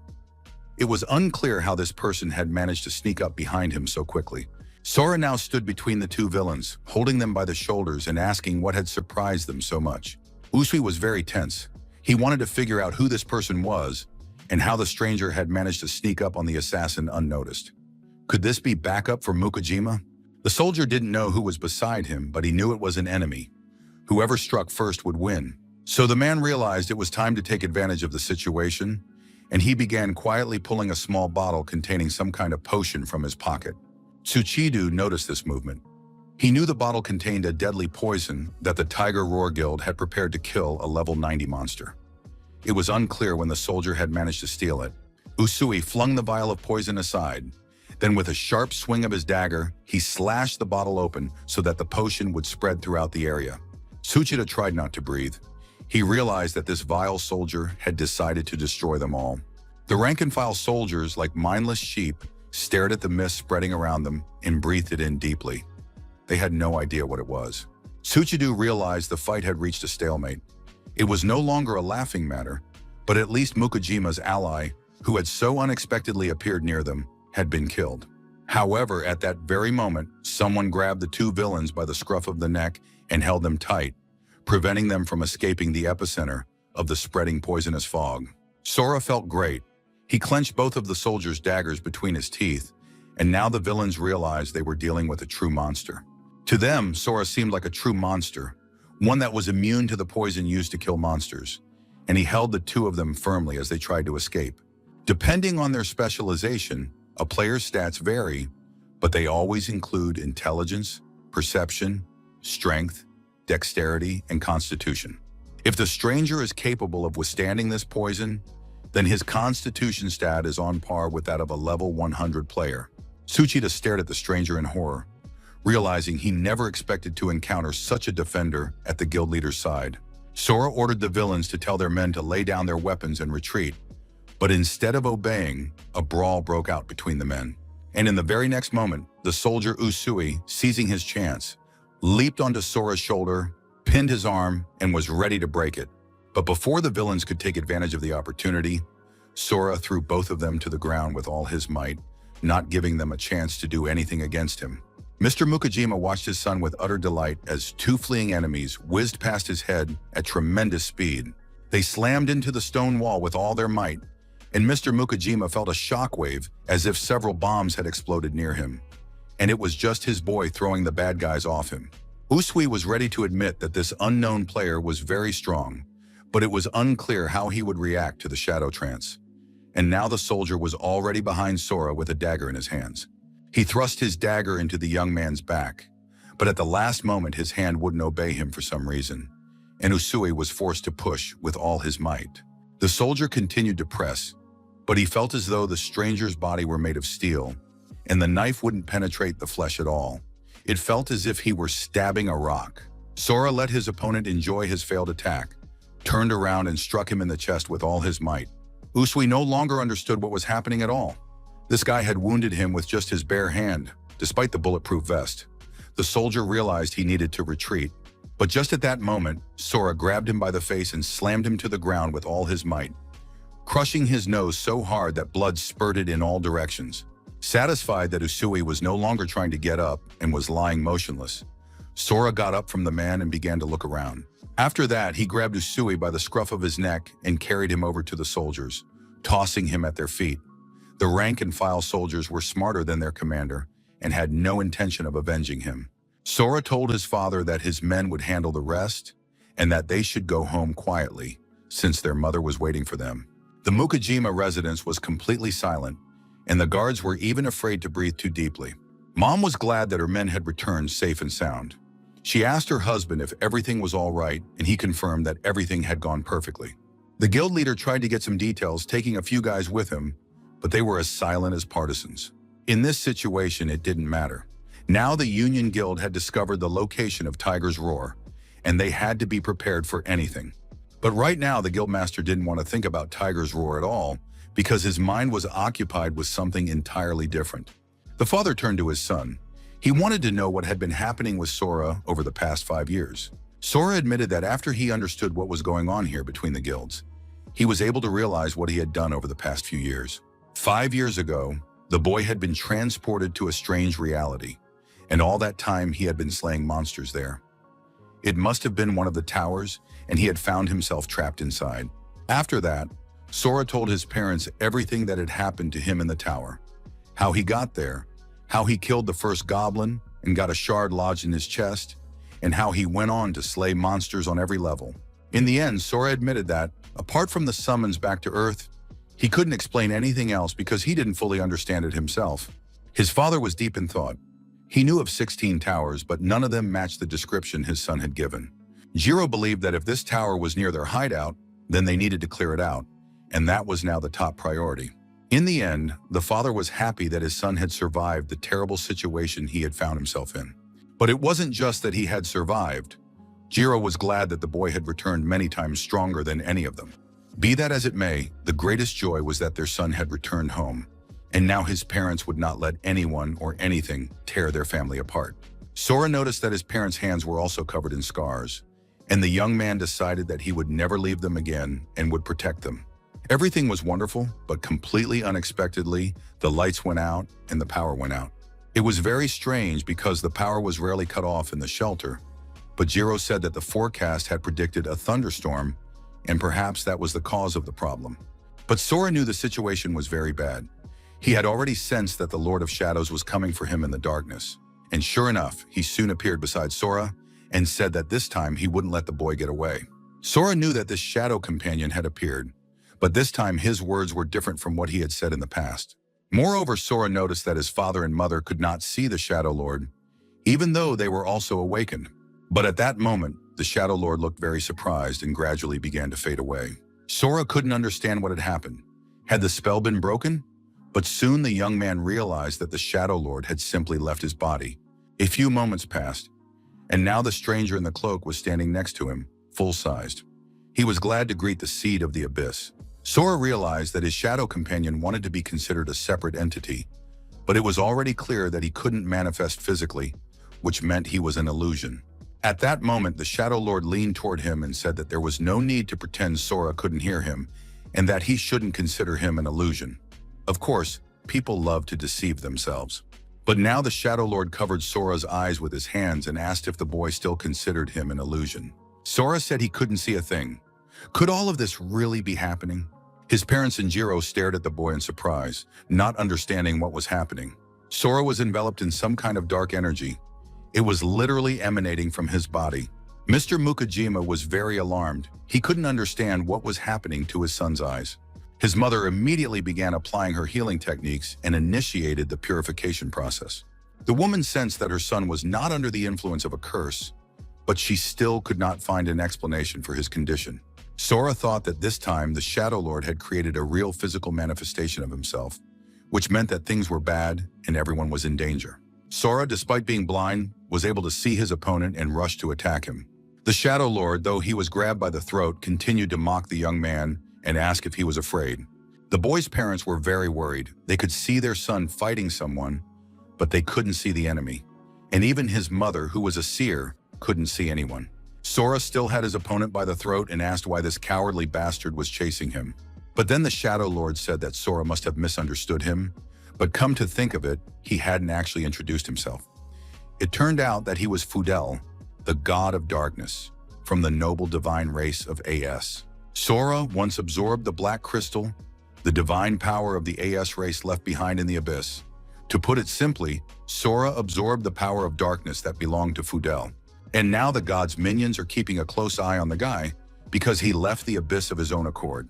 These very minions are already gathering nearby, and if Sora doesn't want to die, he needs to return to the tower with Fudel. Sora held his opponent back, but thought that God's minions were probably the Ezras his mother had told him about. His father couldn't wait any longer. He didn't understand what was happening, but he drew his sword and was about to kill someone. However, his wife stopped him and said that they should just watch for now. Sora continued talking with Fudel and said that, by the looks of it, the gods weren't having an easy time of it either. The young man kept his grip on his opponent's throat and wanted to know what a couple of Ezras could possibly do to him. Fudel advised him not to show off just because Sora had managed to beat him once by sheer luck. Other Ezras were no match for his current level of power, and Fudel had been able to blind Sora without even breaking a sweat. Sora wanted to know why on earth he should believe his interlocutor, since it could just be a bluff. Fudel laughed and said that, of course, the guy didn't have to believe him, but once the place was drenched in blood, it would be too late to regret anything. Sora knew he shouldn't trust this creature, but at the same time, he couldn't deny that it might be true. But then a glow appeared, and Fudel immediately tensed up. With every passing moment, the light illuminated the room more and more. And now Fudel was screaming and wheezing loudly, as if he'd been dropped into a sizzling hot pan. Suddenly, Sora realized he could see everything again, and the young man watched as his opponent dissolved, while everything around him was bathed in some kind of divine light. Mr. Mukajima was very pleased when he saw Mr. Shuzengi standing before him, who had arrived just in time. And indeed, standing in the doorway was none other than the monk Sora had met near the entrance to the refuge. Father was very pleased. He said that this monk, Yukio, was not just an acquaintance, but a good friend with whom he had founded this guild. Fudel was still there. He turned to the monk and told Shuzenji to let him go immediately. Sora was surprised. Could the monk really see Fudel? Yukio opened one eye and said he had an urgent matter to discuss. The guildmaster wanted to know what was going on, but the monk promised to explain everything as soon as he had spoken with the master's son. Eventually, everyone else left, and Sora asked the monk what had happened and why their conversation was so urgent. The monk explained that he was not an Isar, but his eyes were capable of seeing divine power. This was because Yukio had studied a forbidden art in order to seal the god of darkness himself. Although the divine power Sora possesses is of the same nature, the might of the god of darkness surpasses that of any deity. Yukio didn't know how this power had come to the boy, but there was no time to figure it out now, because incredibly powerful beings were flocking to the city. Most likely they are drawn here by the power Sora now possesses, and there is nothing that can be done about it. The monk didn't know exactly what had happened between the boy and the god of darkness, but Fudel's words were the absolute truth. However, Sora must not return to the abyss, because the inhabitants of the tower are far more terrifying than these Ezras. They are eager to deceive him, to lure Sora back into the tower so they can take away his divine power. The best course of action would be to leave this refuge and join the military. Sora asked, "Are you really talking about those people who wanted to blow him up?" Yukio just laughed in response, saying that the military was part of the mix. However, there are trustworthy people among them, and the Ezras wouldn't dare touch the young man if he officially joined the military. Sora wanted to know if his departure could guarantee his family's safety. The monk confirmed that this was indeed the case. The Ezras were bound by unspoken rules and did not interfere in the lives of ordinary citizens without cause. On top of everything else, the Ezras wouldn't dare act rashly in the monk's presence. After all, he was just as powerful as they were. Everyone in the Tiger Roar Guild was outraged by the idiotic mission. Not only did the guy lack a system, but they'd also lost 4 Ezras. According to the report, Sakui Mukajima's son went missing several years ago. There is a high probability that he was dragged away by one of the towers. An ESR named Shirai believed that his comrade Hiro would be enough to deal with his son. Rimu, like her comrades, also thought that this guy was nothing special and that they didn't need to go out altogether. However, the boss said that this time he would personally take part in the operation. All the Ezras were very surprised. They hadn't expected the boss to get personally involved. The man said that the order had come directly from Zeus. This pesky Sora Mukajima must be eliminated at any cost. The tower near shelter number 6 was about to activate, and everyone understood perfectly well how important it was to seize control of it. The stubborn Union Guild rejected Tiger Roar's proposal and plans to conduct an independent investigation of this tower. Therefore, the ESR's goal is not only to deal with Sora Mukajima, but also to destroy his parents, the guild's founders. And this must be done to all of them at once, in a single strike. The monk told Sora's parents everything and advised the boy to come to the command center and meet with Ms. Tonosaki there. Yukio knew this woman well and was certain she would protect Sora and prevent others from using him. They also needed to check the cursing formation. If a battle broke out, even Tiger Roar wouldn't be able to do anything while it was active. Miss Mukajima asked her son not to worry too much, since the guild was based in this very place for a reason. A few minutes later, the monk sat down on the street to meditate. He was focused and alert. Nothing had happened yet, but Yukio already knew they were here.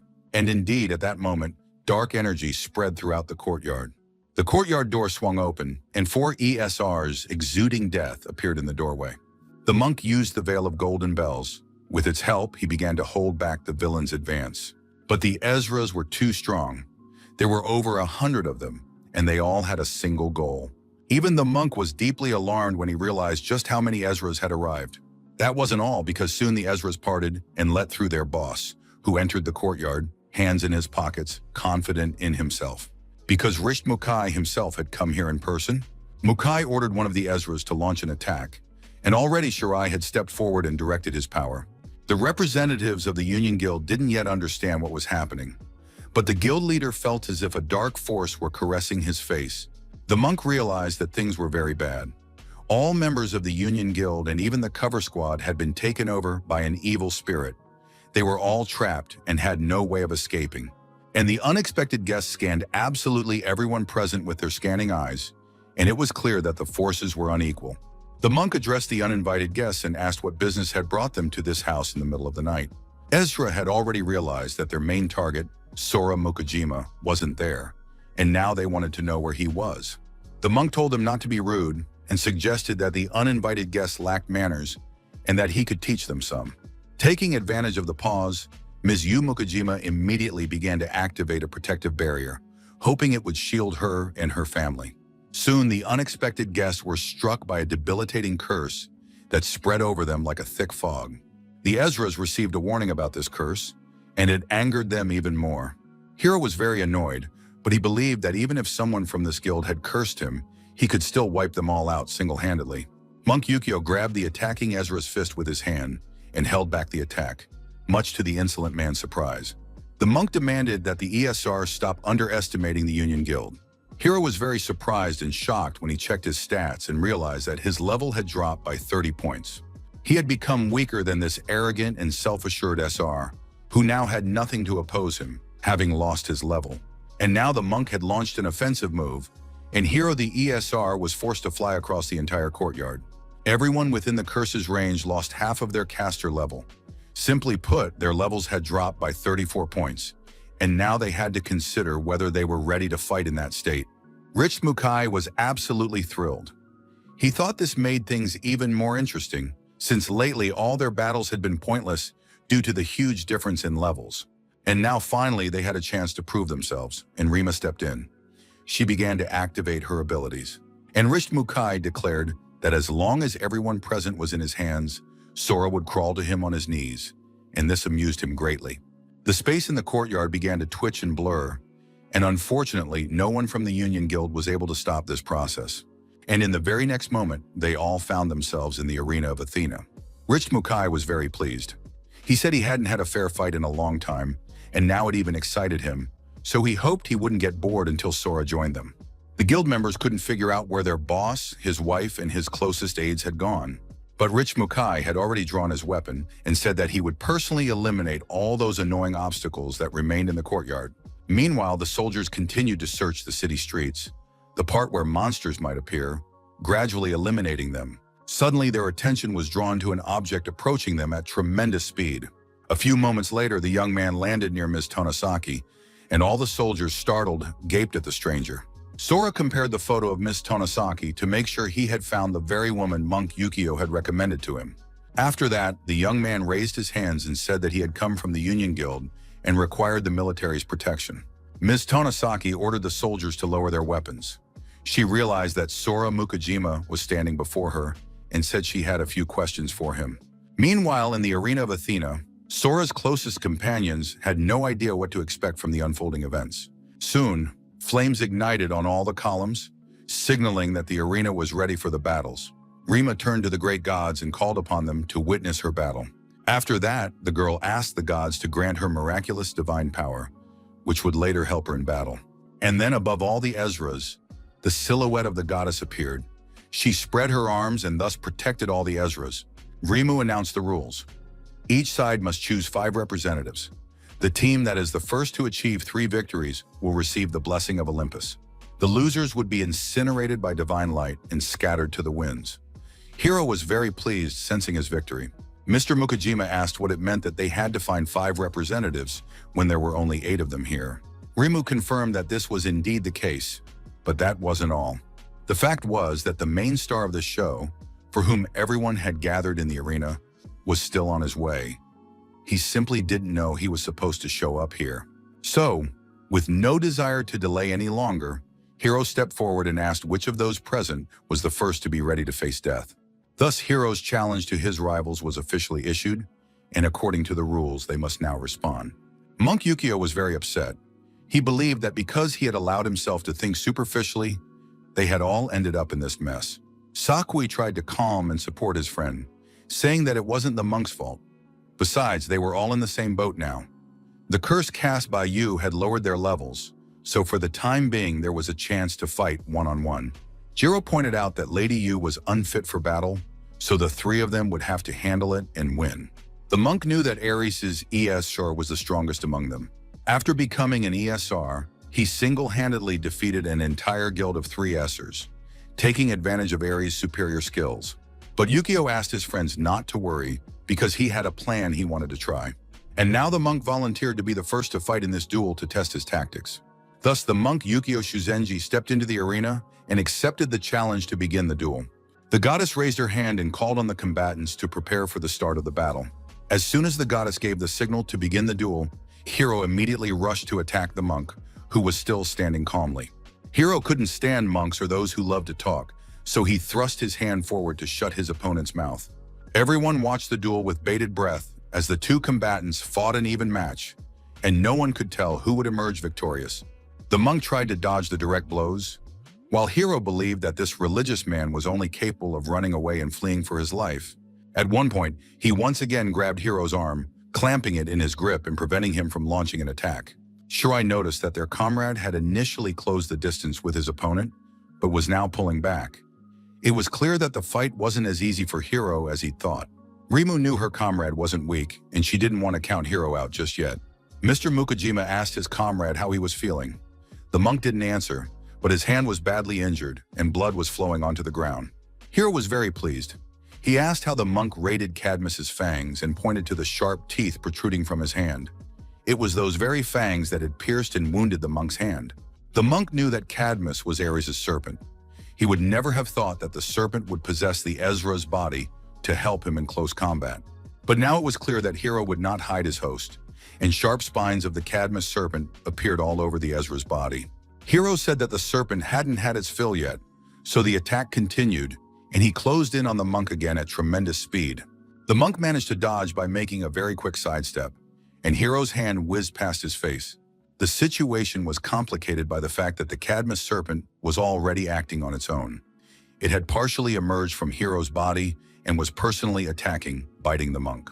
Yukio used a veil of golden bells to at least slightly hinder the attack of the fanged snake tearing into his flesh. After that, the monk managed to leap back a considerable distance and free his hands from the snake's jaws. However, the next trouble was just around the corner. The venom of the Cadmus snake began to affect the monk's body, and all his stats immediately dropped as a result of the poisoning. Hiro was very pleased with the fight. He noted that the monk turned out to be quite tough, and the battle had become more interesting. Hiro had restored his health thanks to the blood the snake had sucked from the monk, and now he realized that the monk had reached his limit. The guild leader understood as well. If the battle dragged on, the gap in strength would only widen, and it was unclear whether Yukio could handle it. And Hiro had already rushed back into the attack, not giving his opponent a chance to recover. And thanks to the monk's slowed reactions from the poison, Hiro carried out his attack with little difficulty. He landed blow after blow, while the monk could only hide behind his hands, and the only question was how long he could hold out. Yukio, gritting his teeth, began reciting some kind of prayer, because there was nothing else he could do. Hiro was enjoying the fight, but said that no god could help the monk now. Rimu, who was watching the fight closely, noticed that her companion was enveloped in divine power. It was very strange since the monk wasn't an Ezram. Where on earth was his divine power coming from? The guildmaster was absolutely thrilled, watching as his comrade found a good solution in such a difficult situation. It was now clear that this match was still up for grabs, and the monk continued to mutter prayers under his breath, bowing before the embodiment of all Buddhas. And at some point, the Vajra mantra of 100 verses was recited, and now it was fighting in the monk's place. Hiro said he didn't give a damn about any god, and the monk was mistaken if he thought this pathetic trick could stop him. But Yukio was already filled with divine power, which grew stronger and more powerful with every passing moment. Hiro thought the monk was a real idiot, trying to even the odds by donning armor made of divine power. Of course, Hiro respected his opponent's determination, but was that really his entire plan for victory? Hiro had already killed many people, and he had encountered all sorts of characters, even some rather unusual ones. They believed they could block the snake's fangs by covering themselves with a shield of divine power. But they didn't know that divine power was a resource even richer than fresh blood.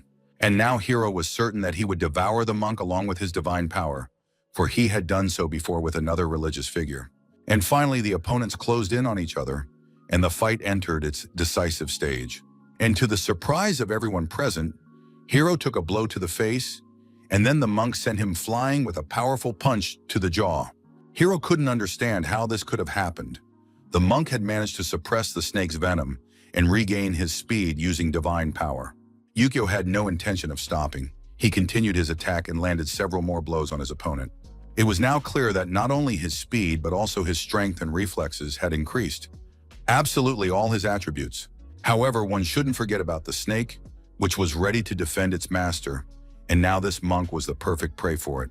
Hiro turned to his opponent and said that perhaps they'd fought enough, and the monk should just let the snake devour him. Hiro watched as the snake devoured the divine power and tried to feed on it, and now that divine power would become a part of Hiro. But suddenly something powerful struck the center of Ezra's back, and he couldn't understand what it was or what was happening. Hiro felt that he was no longer in control of the divine power, and now it filled his entire body and was gradually consuming the Ezra. Monk Yukio turned to his opponent and said that it seemed Hiro had started celebrating and having fun too soon. But in reality, carrying this burden was very difficult, especially when it wouldn't obey him. And a new powerful blow struck Hiro in the face. Ezra couldn't believe his ears or the monk's claims that the divine power was too much for the Cadmus serpent to handle. However, the monk smiled, looked at his opponent, and asked where Hiro had gotten the idea that it was divine power. A few more powerful blows to the naive fool, and now he was flying across the entire arena, unable to stay on his feet. Lady Yu now understood why, many years ago, the monk had wanted to be reclassified as an arhat. Hiro got up from the ground. He felt that he didn't have enough divine power left even to simply maintain the form of a snake. But if the situation had reached such a dead end, he had to take a risk and go for all or nothing. After that, the snake that had been hidden within the Ezra's body suddenly exploded, scattering into pieces in all directions. A terrifying poison was released from it, filling the entire arena, and it was very dangerous for the monk. Jiro soon realized that the drums had begun to beat, and the guildmaster could not believe his eyes. What was happening? Hiro turned to the god lord Ares and said that he was offering him the blood of the poisonous snake as a sacrifice. In return, his beloved disciple asked the god Ares to grant him a spear. And indeed, in the very next moment, a powerful spear appeared in Hiro's hand, with which he intended to fight until his body decayed. Rimu was very alarmed upon seeing the divine weapon. Even an ESR could not use it without offering the god a suitable sacrifice, and even then only temporarily. This weapon carries the power of the god and adapts to the combatant Esser. Shirai had said that this was the insurmountable difference between a player and an ESR. It was now clear that for the monk Shuzengi, this duel was over. But Rimu knew that Hiro had just offered as a sacrifice the poisoned blood of the snake that Ares himself had given him. If the gods discover this deception, they will be enraged. However, Ares is merciful, and he will forgive Hiro for the victory. Yet in the event of defeat, it is terrifying to even imagine what fate awaits Hiro. Rimu didn't want to believe in defeat. She hoped that an ESR who had mastered a divine weapon could never lose to a mere player. The monk noted with horror that his opponent was closing in again. He stared intently at Hiro and couldn't figure out where the spear that had just been in his hand had gone. Yukio assumed that he simply couldn't see the spear.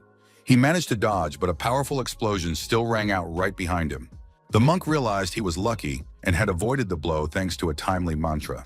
Although he had taken damage, he hoped the spear wasn't poisonous like a snake. It became clear that the spear had a destructive effect, and the monk lost half of his armor's defensive properties. And the enemy attacked again, and in addition to hand-to-hand combat, He also fired arrows from his back. The monk realized that the opponent not only fired a spear from his fist, but could also do so with other parts of his body. The speed of the strike was simply insane. Hiro was enjoying his physical condition and wanted to see what the monk would do with all of this now. Yukio wasn't even trying to think anymore. He was just hoping to dodge because he couldn't read the attack at all or predict where it was going. On top of that, every missed blow weakened the player further, and his opponent was still very strong even after taking karmic damage. The monk realized that if Hiro hadn't been weakened beforehand by the curse, he would already be dead. Be that as it may, he needed to try to keep his distance. That would make it easier to dodge the next attacks. Yukio began chanting the mantra again to cast the divine sign. He was trying to purify all three realms so that strife and sin would vanish. Hiro, meanwhile, was gloating. He could see that his opponent was trying to increase the distance, hoping that it would help. The monk activated the Silent Sutra, and now a divine light appeared above his opponent. The Silent Sutra embodied holiness that purified and banished impure forces, which reduced the effectiveness of the poisonous snake's blood. Hiro realized that his opponent wanted to restrict his movement and gain an advantage through distance, but he was certain that these were naive dreams. Mr. Mukajima shouted to his friend to be careful. At that moment, another attack rained down on the monk, and he barely managed to dodge it. Several sharp spears pierced his hat. The goddess presiding over the duel turned to Mr. Mukajima with utter indignation. She declared that interference in a duel held in the arena was unacceptable. One must not give hints or intervene. And after that, the goddess unleashed fire upon the rule breaker, and now the guildmaster was engulfed in flames. His wife, Lady Yu, immediately began using healing techniques to extinguish the fire and alleviate his condition. The divine fire disappeared very quickly, but it had sapped the man's vitality, and that was very bad. Hiro looked at his rival and said that he would already be dead if the guildmaster hadn't intervened. But it was no big deal. He could land another serious blow. Besides, Hiro understood that the rule breaker would face punishment, and that was very beneficial for all the Essers. Monk Yukio realized that close combat was already too risky. The opponent had long-range blood harpoons in his arsenal. Given the monk's remaining strength, he could hold out for a maximum of 3 minutes, but he had to fight to the end. He had no choice. Hiro wanted to end the fight as quickly as possible. He was already thoroughly fed up with all of this, and now he was preparing for the final critical strike. ESR was confident of victory, and a new wave of attacks was directed at the monk. Yukio called upon all the dharmas to become one. The fact is that all arhats are divided into ranks: the heavenly eye, the wise eye, the eye of the Dharma, and the eye of the Buddha. If he cannot win as the wise eye, then let the eye of the Dharma open. The eye of the Dharma significantly accelerates perception, but it lasts only a very short time, so the monk needed to find a way to break through quickly. Yukio realized that his opponent's spear didn't possess all that much divine power. Yukio braced himself for the attack, gathered his strength, and intercepted the divine spear with his bare hands. Hiro was very surprised. He was pressing down on the spear with both hands, but it didn't budge at all. Moreover, the monk realized exactly how the attack would unfold. The monk was now smiling and said that he had grasped the essence of the bloody spears his opponent had been thrusting at him. It all turned out to be unexpectedly simple. Shirai couldn't believe his eyes. How had this monk managed to block the finest threads of blood? Rimu watched the monk's eyes closely and realized that they were capable of seeing right through the technique. The guild leader and his deputy cheered up a little when they saw that the duel wasn't lost yet. It was simply amazing. Their fellow monk had found a way to counter the Esru of the god Ares himself. Yukio noted that the amount of negative energy accumulated within his opponent was giving rise to unholy thoughts. The monk said he would purge every last drop of impurity and began to cast a purifying mantra. Soon, Yukio could already feel that all the blood touched by his divine power was yielding to his control without resistance. Rimu knew that the divine power in the blood was not uniform and was still not as straightforward as it might seem. Given that the blood was so subtle, it was capable of piercing an enemy's defenses at the very moment they least expected it.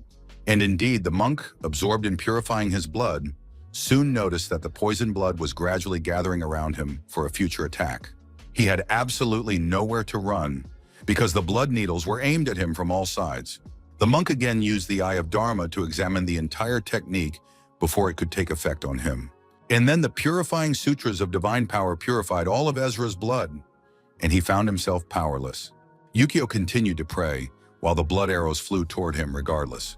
All beings dwelling in the darkness of ignorance, bound by passions, will fall into the three evil paths, finding only endless suffering. At that moment, Rimu began to advise her companion, saying that all of Hiro's attacks were pointless because the monk could see the movement of divine power.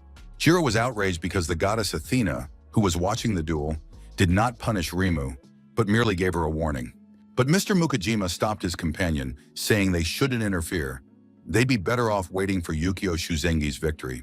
Divine power continued to press down on Hiro, and he could barely stand, yet he was furious, unwilling to manage without his girlfriend's hints. Soon, a massive sacred form loomed behind the monk, and his sutra continued to work as before. Hiro was losing control of his body more and more, because the divine light was completely destroying all the negativity within him. May he appear before us, overcoming obstacles and grant peace while the suffering whisper his name. This was precisely the sutra that all monks learn first. But that doesn't mean it's weak. On the contrary, the power of the wrathful guardian deity, like all offensive and defensive forces, is doubled. However, this effect lasts only 30 seconds.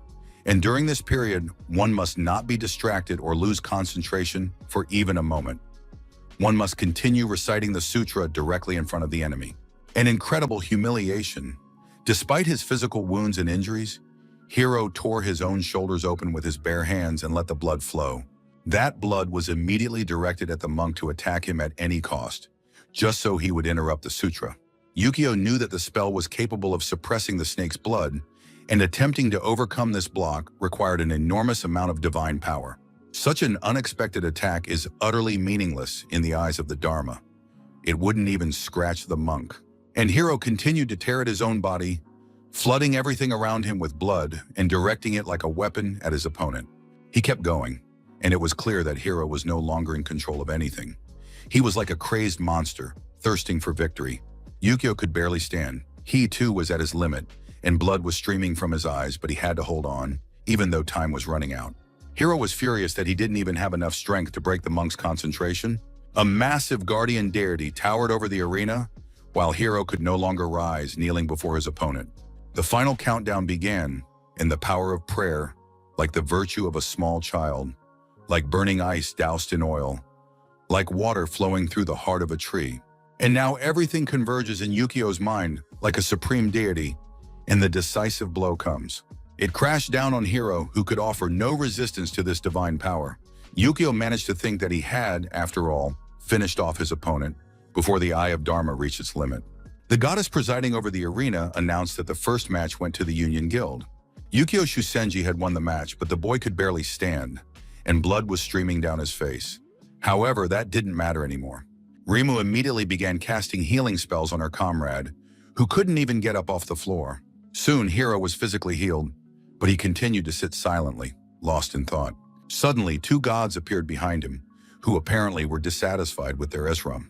They looked at Hiro, and the very sight of this place, where the hypocritical Athena had held a duel, and he had managed to lose in such a place, made them sick. The guys didn't want to hear any excuses. They said their father had sent him a message and asked them to tell him that he was deeply disappointed in Hiro. And the boys said that Hiro had been granted the honor of receiving punishment at their hands, and now they would carry it out. The rods and the sword of Damocles came down on the Ezra, who could do nothing and was now being punished. Mr. Mukajima was very surprised when he realized how these gods treated their Ezras. At that moment, the gods told the young man that this was their father's final act of mercy, said goodbye to him, and vanished. His friends congratulated the monk on his victory. He had held his own with great dignity, despite the fact that the duel had been a serious one. Hiro declared that next time he would definitely kill the monk, but Shiraya replied that there would be no next time. The thing is, now he, Shiraya, would be the one to fight, and all opponents would be burned alive in the all-consuming flames of Ada. Sakui Mukajima looked at this terrifying Ezra and said he would take him on. His wife handed him a small pouch and said that her husband was going up against the Reaper himself, who was capable of summoning spirits, and that this would definitely help. Sakui thanked his wife for the item and placed it in his inventory, knowing that it would surely come in handy. And now the leader had entered the arena, where Shiraya awaited him with a huge scythe in his hands. As a samurai, Sakui could project the aura of his blade to keep the enemy at bay, but it takes time to build up the charge. Still, in one-on-one battles, close combat is the best solution. First, you need to close the distance with a quick step. Then you need to unleash a series of quick strikes on the opponent before they can react. Next, you need to find your opponent's weakness and deliver the finishing blow. Of course, this tactic is fairly straightforward, but at the same time it is very effective and quite capable of working. At that moment, the goddess Athena called on the opponents to prepare and announced the start of the duel. Shariah immediately unleashed his spirits on the opponent, but the leader decided he could slip between them using a speed step and analyze all their movements. In the very next moment, Sakui was standing behind the Ezra, preparing to strike him. While Shariah was confident that his spirits were sufficient, Sakui sliced through his opponent with his sword. But it turned out to be an illusion, because there were no bodies torn to pieces. However, in the next instant, a huge number of spirits were already surrounding the man from all sides. Sakui wielded his sword at tremendous speed and managed to cut through the attacking spirits. And now he broke free from their grasp and stood before his opponent. A new powerful strike split Shirai's body in two, and everyone could clearly see him split into two halves. But it soon became clear that this tactic was useless. The man's attacks could not harm someone who had no physical form. Mr. Mukajima seemed not to be listening to his opponent at all. He continued to split his body in half again and again. Shirai mocked the man and said that all these attempts were completely pointless. He should just admit defeat. Shirai said that he had an unimaginable number of vengeful spirits at his disposal, and his opponent would never reach Shirai and wouldn't even be able to cut them all down. The problem was that a samurai who couldn't see his opponent was completely useless. Mr. Mukajima was just about to launch a sword attack, but at that moment Shirai closed in on him and said he wouldn't give him a chance to charge his sword with aura. Sakui swung his sword non-stop at tremendous speed, fending off the spirits before they could harm him. Rimu watched the duel, and now she saw that the battle was more like a fight between an ordinary person and an Esram. Hiro thought his comrade had simply gotten lucky and drawn a weak opponent, but Rimu knew that it was very difficult for a samurai to lead a guild, which meant that Sakui was very strong and unique in his own way. Mrs. Yu calmly watched her husband's duel, and it seemed as though she wasn't doing anything. She wasn't nervous or excited.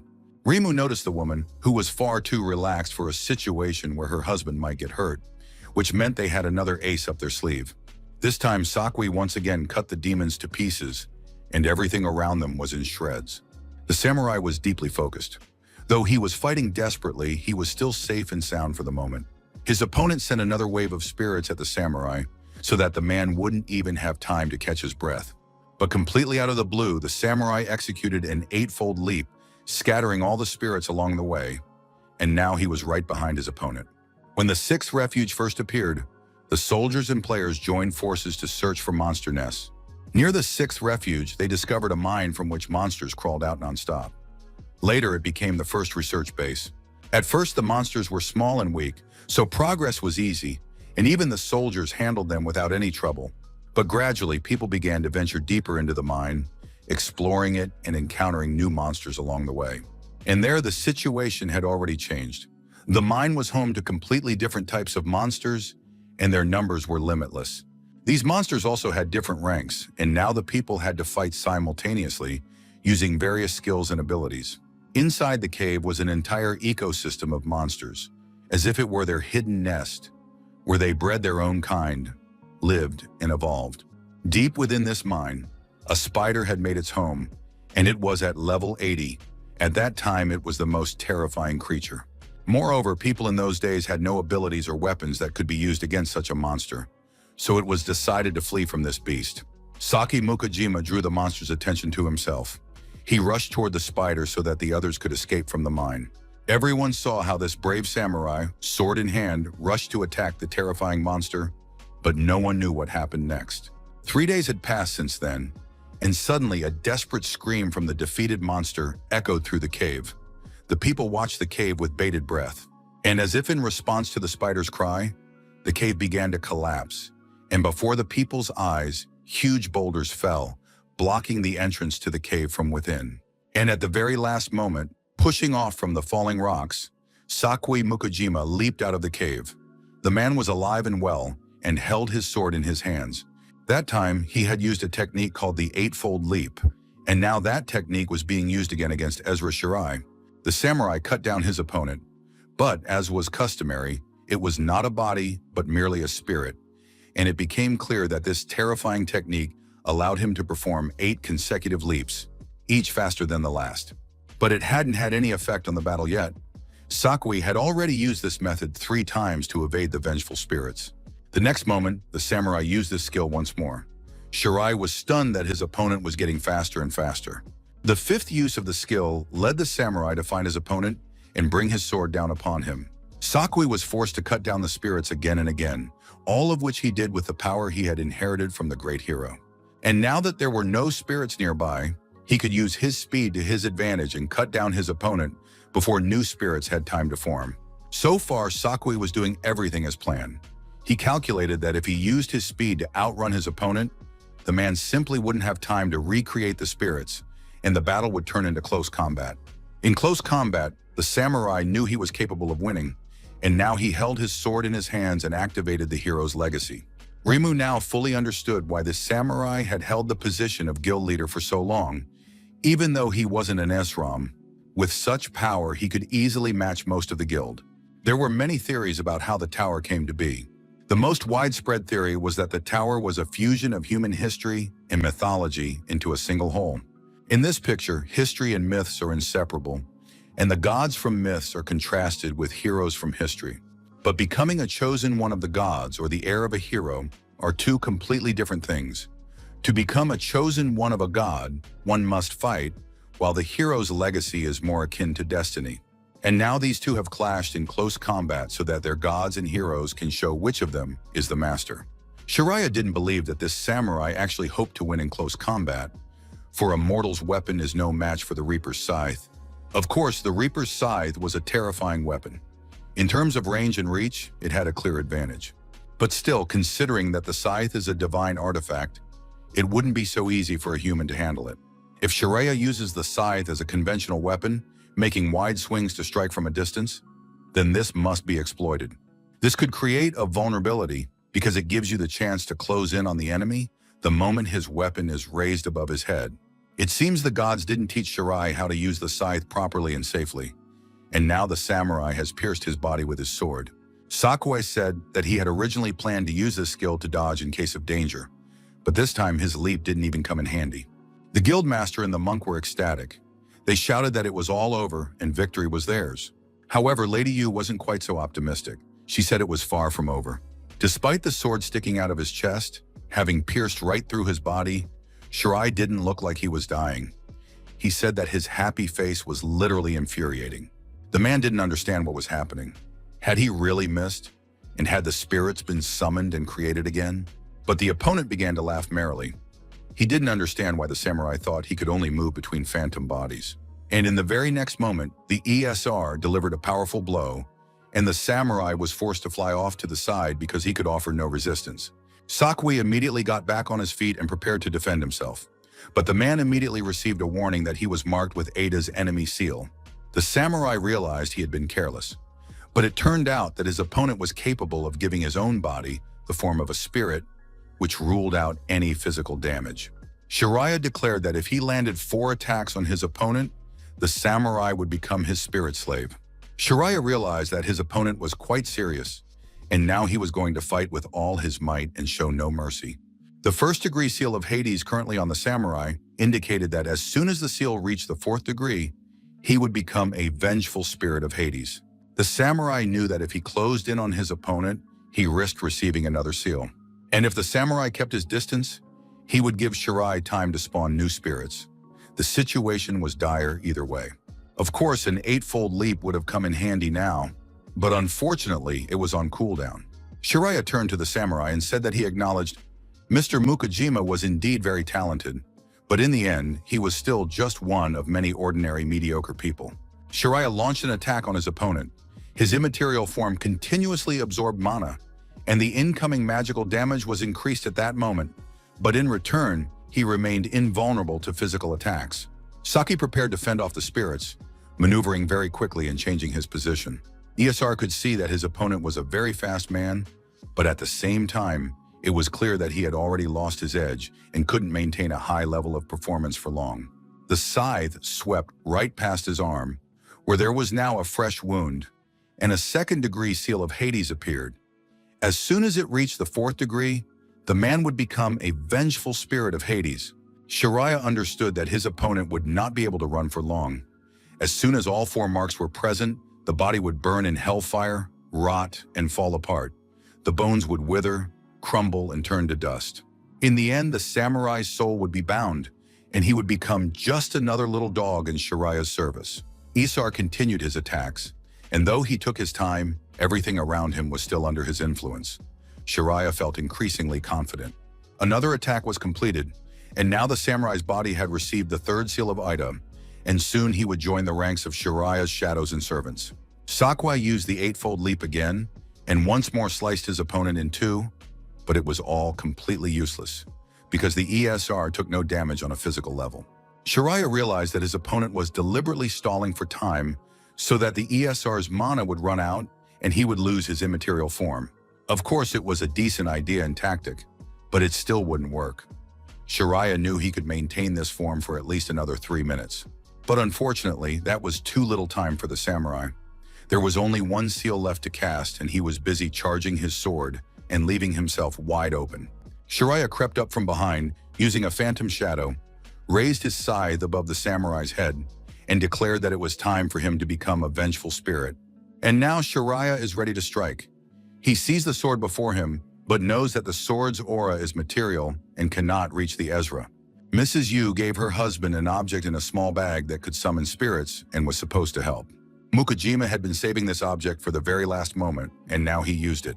This amulet had been soaked in holy water from the temple, dried in the sun, and imbued with the priest's divine power. The object was created to exorcise spirits and to create an aura around physical objects. And now the use of this item proved to be the most effective way for the samurai to strike his opponent. Rimu realized that not only had her companion prepared trump cards against the samurai, but these people had also prepared their own unexpected surprises.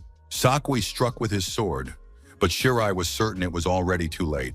He laughed loudly and said that the 4th seal had already been engraved. Hellfire began to consume the samurai, and soon he would turn into a spirit. Shariah turned to the samurai and demanded that he submit to him right now. The master clutched his sword tightly in his hands. It was filled with a divine aura, and the shadow's influence prevented him from passing into the spirit world. Suddenly, it became clear that the samurai's mind was clearing, and he said that Shariah should not get his hopes up and calmly wait for him to pass into the shadows. And now, unfortunately for his opponent, the samurai's body was becoming lighter, which meant that movement and attacks came more easily to him. Shariah couldn't believe his eyes. After all, his opponent should have already used all his countermeasures against spirits, yet he kept closing in as if his reserves of strength were limitless. Moreover, the samurai was no longer using the cooldown to activate the 8-fold leap.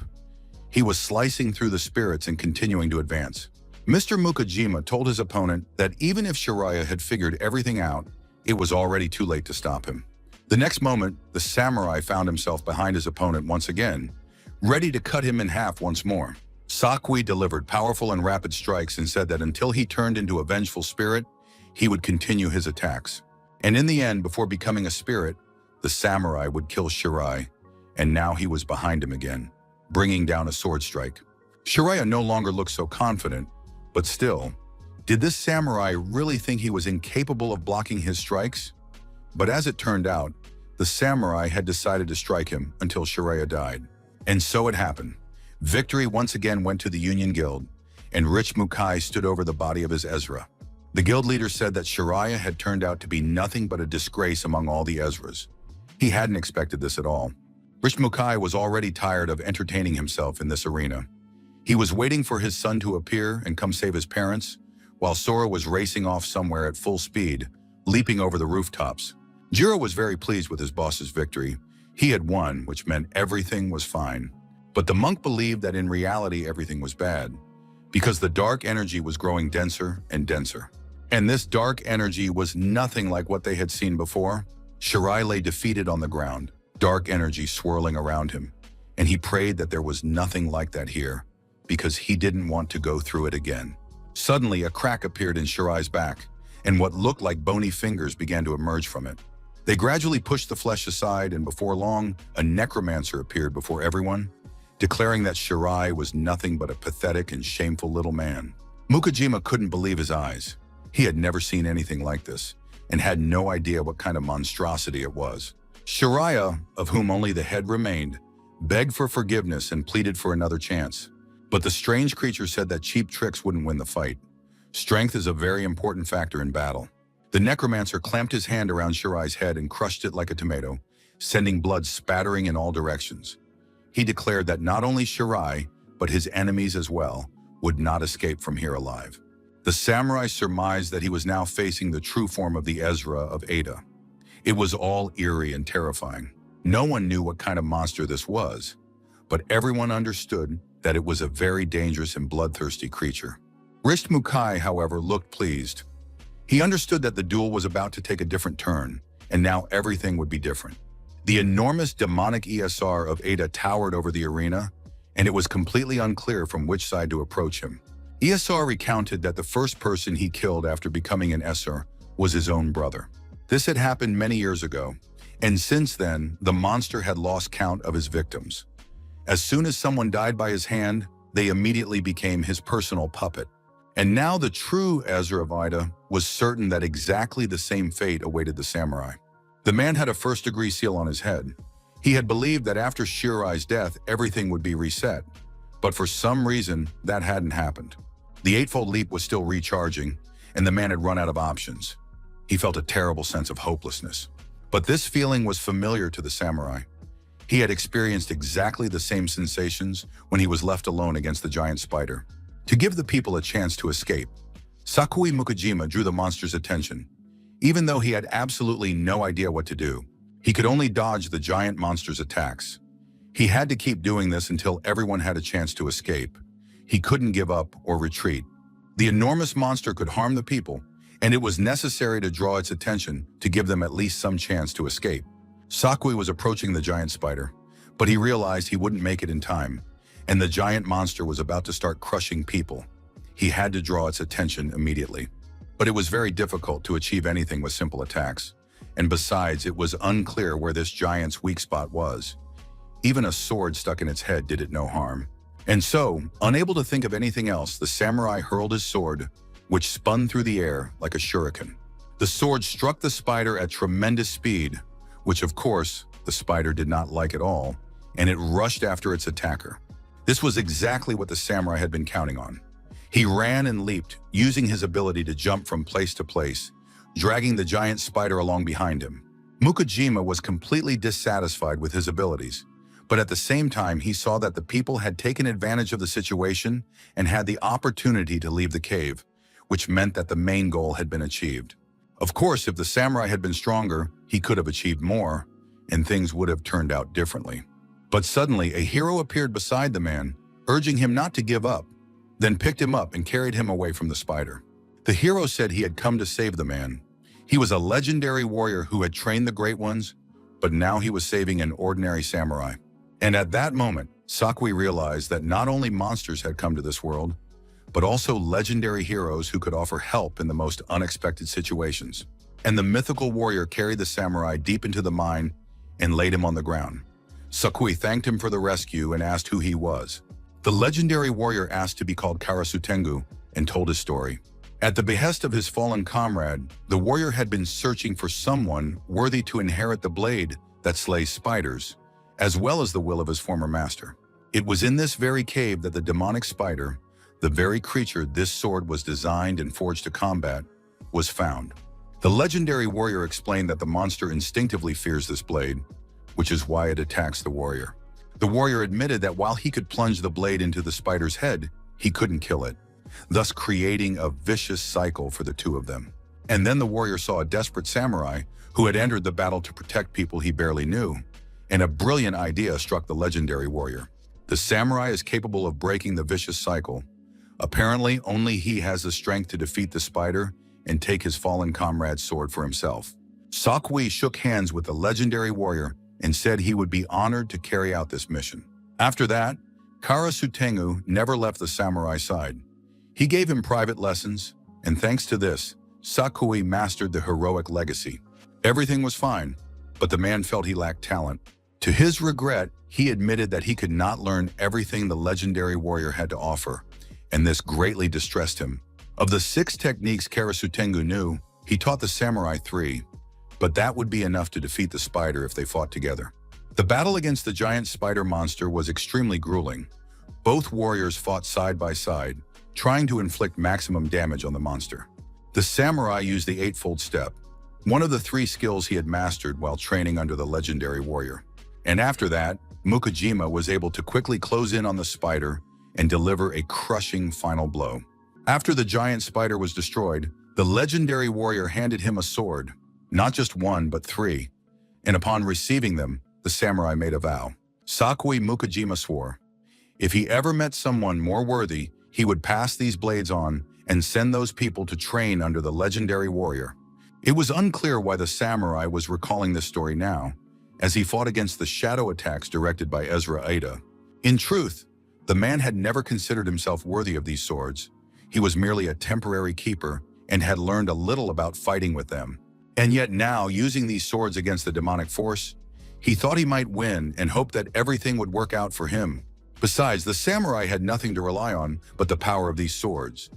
And now another blade was in his hands. Saki thought that if he died in this duel, he would never be able to fulfill the promise he had made to the legendary warrior who had saved his life. If only for that reason he had to survive this battle, because a voice inside him told him that the samurai still had unfinished business in this world. His loved ones watched in horror as events unfolded in the arena. They had no idea how they could help their friend. Jiro noticed the sword now in Mukajima's hands. A monster, but even a hero is just a man. Rimu also believed that no heroic weapon could help a man defeat a god. ESR watched his opponent with interest. He was holding his own in the duel and didn't look like a puny little man. At one point, Isar Ada caught himself thinking that he was afraid of the aura emanating from the sword. Something had to be done about this immediately. ESR ordered his puppet warriors to stop this man, to do it all together and immediately. It was very difficult for the samurai to cope with the attacks. He understood that the warrior was using a legendary sword to kill the spider, and most likely, this sword possessed powers capable of suppressing evil. And now, as the samurai attacked the monster, he could see that the creature deeply disliked the sword's influence and aura. Sakui had no idea how effective his sword would be against the god of the underworld, but now everyone who could was attacking the man to prevent him from reaching Ezra. A powerful arrow pierced the samurai's thigh. He hadn't managed to parry the attack and was now seriously wounded. Sakui was confident he could handle his opponent if he poured every last drop of his mana into the sword's aura. Having fully charged his sword, the samurai immediately began to destroy all the attacking forces directed at him at tremendous speed. With every passing moment, the sword's aura grew stronger, and soon everything around him was enveloped by it. Esar, the god of Ada, acknowledged that the samurai looked and behaved with great strength and dignity, but one must not forget that they were not equals. No human should be so arrogant as to think that ordinary human weapons could pierce a god's defenses, and now ESR would dispel these foolish hopes. Suddenly, a loud growing noise began to echo from an unknown source. Everyone present could barely bear the sound. People were literally losing their sense of direction. It felt as though their brains were about to melt. Sakuai realized that while he could block his opponent's blows, these sound waves were extremely irritating. The man wasn't going to put up with them and was about to take down his opponent once again. It turned out that the sword in his hands was capable of emitting roar-like waves that restricted his opponent. The samurai saw that the huge ESR was trembling in place because of the rattling sound and was unable to fight actively. He had to take advantage of this opportunity, especially since the ESR of the god Ada himself was surprised that his movement was being restricted by sound waves. However, the ESR believed it was too early for the man to rejoice. The duration of the sacred blade's effect was soon immediately reduced. And at the very moment when a person is practically convinced of his victory, absolutely anything can happen, and he can become weaker. Sakui was rapidly closing in on his opponent, realizing he had only one chance. Everyone watched the duel with bated breath, unable to predict whether the samurai would manage to deliver the final blow before the ESR came to. Sakui raised his sword and was already near his opponent's head. It seemed that nothing could stop him now. But at that moment, the ESR shouted loudly and said it was all over. He instantly grabbed the samurai with his hand and squeezed his body like a toy figure. Listening to the samurai's groans, the god of the underworld, Esser, announced with relish that the man's end had come. All three, Lady Yu, the monk, and Jiro, activated their abilities. trying in this way to help Mr. Mukajima, upon whom Esser had instantly placed 4 seals of death. Obviously, no one could just stand by and watch this man's destruction, but the goddess Athena intervened again and said that no one dared to disrupt the duel in the arena. However, unexpectedly, the goddess Athena felt some kind of influence on her body. She stood up straight, as if at attention, and asked who was there. The other Ezras also felt vibrations, as if someone were breaking through the barrier from the outside, but the Lord was supposed to be guarding the perimeter. At that moment, a stream of light poured down from the sky, shattering the protective sphere above the arena. The surprised goddess Athena said nothing more, for she began to crumble on her own. Rimu saw that the barrier had been destroyed. It was simply unreal. Could Lord Zeus have intervened and destroyed the barrier with his lightning? But then everyone realized that the situation had worsened not because of Zeus, but because Sora Mukajima had somehow managed to intervene to save his parents. Rimu realized that the lightning spear Sora had hurled at the protective barrier was a technique known only to the gods. As soon as the protective barrier was breached, Lady Yu and the monk were able to cast defensive spells in the form of a magic shield and a diamond veil to protect Lord Mukajima. The mother shouted at her son to ignore his father and focus on his opponent, and Sora immediately sent a lightning spear at Ezra Ada's face. Ezra hadn't expected this at all. He cursed and swore, staring at his ruined face. He didn't care that this brat had broken through the barrier. It was already too late, and his father had already become a plaything in Ezra Ada's hands. Jiro instantly conjured a stone pedestal, which Sora used to push off for his next attack. Now Sora was rapidly closing in on the hand that was gripping his father. He wanted to destroy it and take the man back to lift the curse from him. Ezra Ida screamed loudly. He couldn't believe his eyes and stared in astonishment at the remnant of his arm. Now he had no hand, and it was completely unclear how this had happened to him. The enormous hand, severed at the elbow, fell to the ground, still clutching the samurai within it.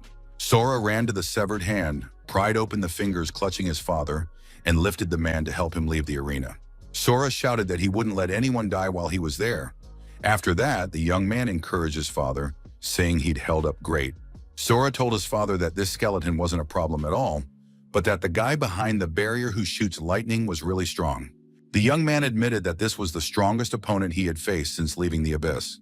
Rishmukai was very pleased, for Sora Mukajima, whom they had been waiting for so long, had finally appeared, and he hurled bolts of lightning. And although these lightning bolts didn't hurt Sora, something still felt strange. It was as if they had passed right through him, and it was unclear what their purpose was. Besides, it was strange how easily the barrier had been destroyed. Sora decided not to dwell on it for now. He carried his father to his friends so they could help the man recover. As for the young man himself, he had to fight the leader of the Esrov, who had deliberately staged this whole circus for his sake. Mukai looked down at the boy from above. A huge dragon stood beside him, and the whole scene looked rather amusing. Hiro had already come to his senses and declared, if the barrier had been destroyed, then they no longer had to worry about the rules established by the goddess Athena. The very next moment, Hiro approached the monk and challenged him to a rematch, unafraid of the rules. Rimu found all this very strange. She noticed that the Lord wasn't stopping Hiro. Perhaps the Lord wanted to gauge Hiro's true strength without any restrictions. And now such an opportunity had arisen. The girl realized she shouldn't stand on the sidelines. She hadn't participated in the fight at all today. However, it wasn't just her. Kaichi was standing there too, as if he'd simply come here to watch a movie and have some fun. The assassin asked her not to worry about him, since he only appeared at the right moments and would definitely join the fight when he deemed it necessary. Rimu called out to Shiraya, saying that he had merely lost an arm, so there was no need to act like he was dying. He needed to get back in the fray and fight everyone. Shiraya was very upset that he had nearly lost this battle, so he wanted revenge and had no intention of sitting on the sidelines. He immediately rushed into the attack, saying that no one would snatch victory from him. The young man asked Jiro to take care of his parents and said he would handle everything else. Jiro, as the master of stone, immediately created a protective barrier around himself and the Mukajima couple to give the leader a chance to recover. Sora stood before the stone barrier and waited for his first opponent to approach. Once he realized his family and loved ones were safe, Sora decided it was time to give it his all. He would kill anyone who laid a finger on his father and mother. Meanwhile, Hiro was fighting the monk. The two exchanged blows, and so far, the duel had been fairly calm. Suddenly, Sora appeared between them, kicking Hiro and sending him flying away from the monk. Hiro was very surprised by the incredible speed this boy had displayed. He immediately summoned his venomous snake and demanded that they stop underestimating him. Sora leaped toward his opponent in a single bound and broke his arm with a kick, shattering the bones into tiny pieces. Hiro flew past his friend at tremendous speed and came to a halt, crashing violently into a stone wall. Rimu realized that her companion wasn't capable of withstanding even a single blow, a real idiot in a chatterbox. Sora asked the monk to do something about these spirits approaching them from all sides, sent by the god Ida's Esram. The monk immediately began to pray and invoke nirvana. With the help of sacred light, he bound the spirits together. It soon became clear that the spirits of Shirai were completely powerless and useless against the monk. That's what happens when opponents are poorly matched in terms of their ranks and categories. The girl immediately pulled out her Valkyrie shield and hurled it at the monk, intending to knock him off his feet. However, Sora calmly stopped the flying Valkyrie shield with his hand, catching it as if it were a toy flying saucer. Rima didn't want to fight this monster herself, but now she had no choice. She aimed her sword at Sora. However, he grabbed her arm before she could strike. After that, the young man, though he certainly didn't like to hurt women, knocked the sword out of her hands and struck her face with his shield with all his might. Rimu's face was shattered, her bones broken, and the girl couldn't understand why the Lord was watching this fight and not intervening. Mokai was high in the sky, looking down at his subordinates who had proven to be useless scum.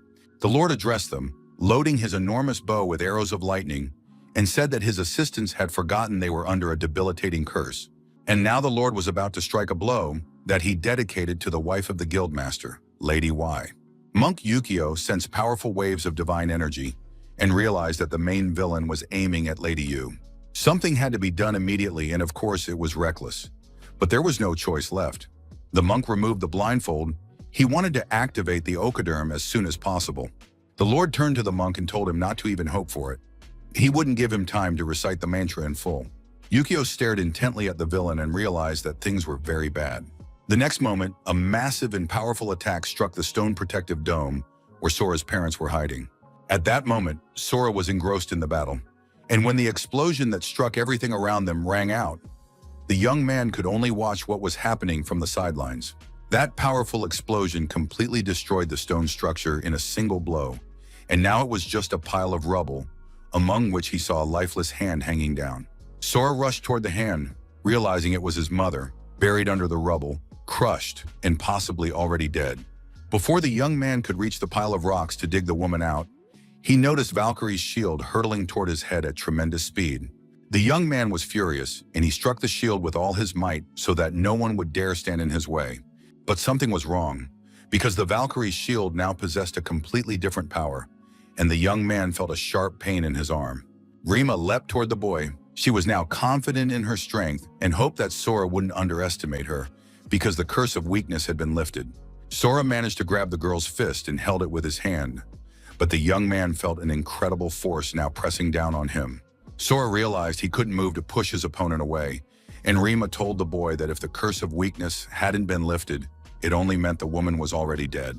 Those words infuriated the young man, and he found the strength to shove Rima aside. It was clear that Sora was deeply upset, and his emotions were now getting in the way. And when a person is ruled by emotions, they become the perfect target for attacks and blows. Rima unleashed another attack on the young man, which pierced right through him, and now the bonds began to bind his arms and legs. Sora felt he couldn't break through, and now he was literally stuck in one spot, unable to properly fend off the attack. Rimu activated her scanning eye and saw an incredible sight. Within the boy lay a power that surpassed that of the gods. The most terrifying thing was that inside Sora was a black hole that devoured everything that touched his divine power and transformed it into its own might. Rimu realized that this guy was a true monster, but he was still too weak because he was unable to control his divine power. Rimu now understood why the Lord had ordered this boy's death. He could not be left alive, and the girl activated her sacred aura, which boosted her strength from physical attacks. The girl turned to her companions, Shirai and Kaichi, and asked to borrow their strength so she could kill Sora. Shirai was also very pleased. Finally, his curse had been lifted, and now he could summon his weapon. Everyone understood that they had to get rid of Sora and kill him before he realized his power. And just at that moment, the assassin launched his attack. Once Sora learned to control his divine power, no one would be able to defeat him. and not even the gods could stop him. Enemies were closing in from all sides, and Sora stared at his mother's hand, tears blurring his vision. The longer the young man looked at her hand, the more it seemed to him that it was moving. And indeed, the moment came when the woman wiggled her fingers, and it became clear that she was still alive. A new portion of the curse, namely the soul chain, was directed against all those Isars who wanted to kill her beloved boy. Lady Yumukajima, having placed the chains of the soul upon the villains, stretched out her hand and called her son to her. The Ezras looked as if they were flies caught in a spider's web. They tried to break the soul chains, but simply froze in place. Sora took advantage of the situation and scattered the stones with his hands. Unfortunately, what he found there upset him greatly. His father and Jiro were dead, and his mother was showing signs of life. Sora began tearing at his hair, blaming himself for letting this happen. However, the woman tried to calm her son, despite her pain and physical condition. His mother asked her son not to worry about them and to leave the arena immediately, because he was incapable of doing it alone, and no one else would be able to withstand a battle against these opponents. From now on, the young man must stand firmly on his own 2 feet, and his mother would watch over her beloved son from heaven. The assassin Kaichi saw his opponent weeping over his dying mother and realized this was his chance. Kaichi was no honorable warrior. He did not let the man mourn the loss of his mother and began attacking Sora from behind, drawing his weapon. And just as his knife was about to pierce the unfortunate young man's body, Sora turned and looked the assassin in the eye. After that, Sora destroyed the blade of divine power with a single blow, and it crumbled in Kaichi's hands as if it were a plastic toy. Rimu couldn't believe her eyes, but she had just seen this guy break the divine blade with a single blow. The Lord shouted at his aides not to even try to block this guy's blows, and Rimu was ready for battle, holding a spear and a shield in her hands. Sora charged into the attack. The girl tried to hide behind the Valkyrie's shield, but it was pierced right through by the young man's bare hand before the stunned Ezra's eyes. Sora was highly motivated by the grief that had befallen him. He felt like a true monster and declared that he would kill every last one of them. Rimu was terrified. She realized that her opponent had absorbed divine power and had become even stronger. Now she was simply running for her life. Rimu shouted to her companions not to use divine power against this guy. Rimu didn't have time to do or say anything else, because very quickly, literally in an instant, Sora was right next to her and attacked the Ezru with a single powerful blow, sending her flying far away from the arena. The assassin tried to make sense of what he was seeing, but the speeds were so high that it defied explanation. The next moment, Sora was already next to the assassin, who hadn't expected such an encounter at all, and it was completely unclear how the young man had managed to spot him. The assassin realized that this guy was not only capable of absorbing divine power, but could also see right through his special stealth skill. And then a voice belonging to Shirai rang out. He said that, of course, Sora was having a great time in the fight right now, but he had probably forgotten something after all. Shiraya meant that the young man had left his dying mother to go and throw punches himself, because he was a truly worthless and ungrateful son. Shiraya raised his spear to finish off the woman, but the monk Yukio couldn't let that happen. Shiraya, of course, noticed the monk and aimed his spear straight at him. Sora was distracted from the assassin, watching as his comrade suffered from the Ezra. The assassin was lucky. To his fortune and surprise, Sora left him and rushed off to save his loved ones from Shirai. So far, everything was going exactly as they had wanted and planned. The Ezras were distracting the young man from one another, forcing him to constantly switch between opponents. In this way, they conserved their strength, managed to recover and attack. At that very moment, Shirai was already ready to unleash the flames of death upon the woman, who was still showing signs of life. The attack was already in full swing, but suddenly Shirai realized that his attack had abruptly stopped. When the smoke cleared, it became clear that Sora had managed to step between him and his mother and block the attack. Shiraya looked at the young man with great interest and surprise. He understood that something was about to happen because the boy was capable of absorbing divine power. Shiraya declared that he would now test how long this man would last and how many attacks he could withstand. Esar, the god of Ada, activated the flame of death once more and directed it at Sora. Rimu finally came to her senses and shouted at her companion not to act like an idiot, because right now Shiraya was simply feeding their opponent experience points. Divine power wouldn't help against a guy like this, just as close combat wouldn't. The girl had already experienced this firsthand. Shiraya unleashed a third attack of the Flame of Death, and of course it was useless against Sora. This time, Rima was ahead of all her companions. She realized that divine power couldn't cause any harm, so she channeled the power into the stones. And at that speed, they were just as deadly as bullets. Perhaps the girl wouldn't be able to kill Sora with these stones, but she would destroy his dying mother easily and simply, and now Sora was forced to deflect the stones. Rimu watched with delight as the boy gave it his all, deflecting every stone flying at him and his mother. And then other Ezras joined in on the stone barrage. They were desperate to see Sora Mukajima die right then and there. No matter how hard the young man tried to fend off the barrage of stones, he couldn't cope with their sheer number, speed, and force. Soon, some stones began to hit the unfortunate woman, and she was already begging her son to let her die in peace. But Sora wouldn't agree. He didn't want to give up and said that if he couldn't protect his family, what was the point of living at all? Lord Makai said that this touching scene of love for his family made him sick to his stomach. The villain prepared a special arrow, and it didn't matter that the young man could absorb divine power. The Lord intended to put an end to this futile resistance, and he drew the scissors of Atropos. This ancient relic belonged to the gods who weave destinies, and the scissors of Atropos are capable of cutting even the divine. If used as an arrow and fired from a massive bow, no one would be able to block them.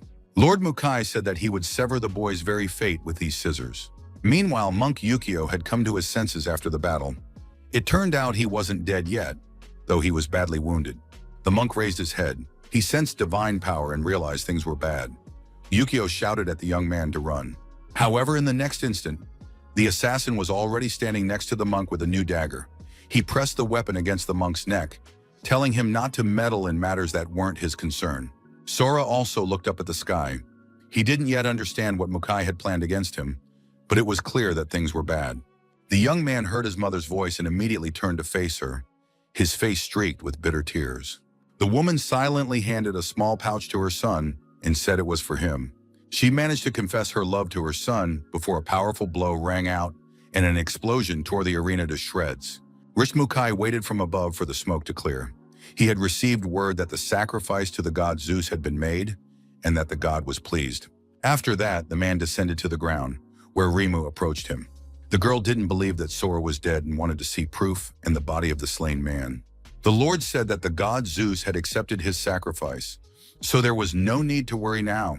Now they needed to think about something else, because in reality, the actions they had taken were essentially a declaration of war against all the other guilds, and they now needed to prepare for that.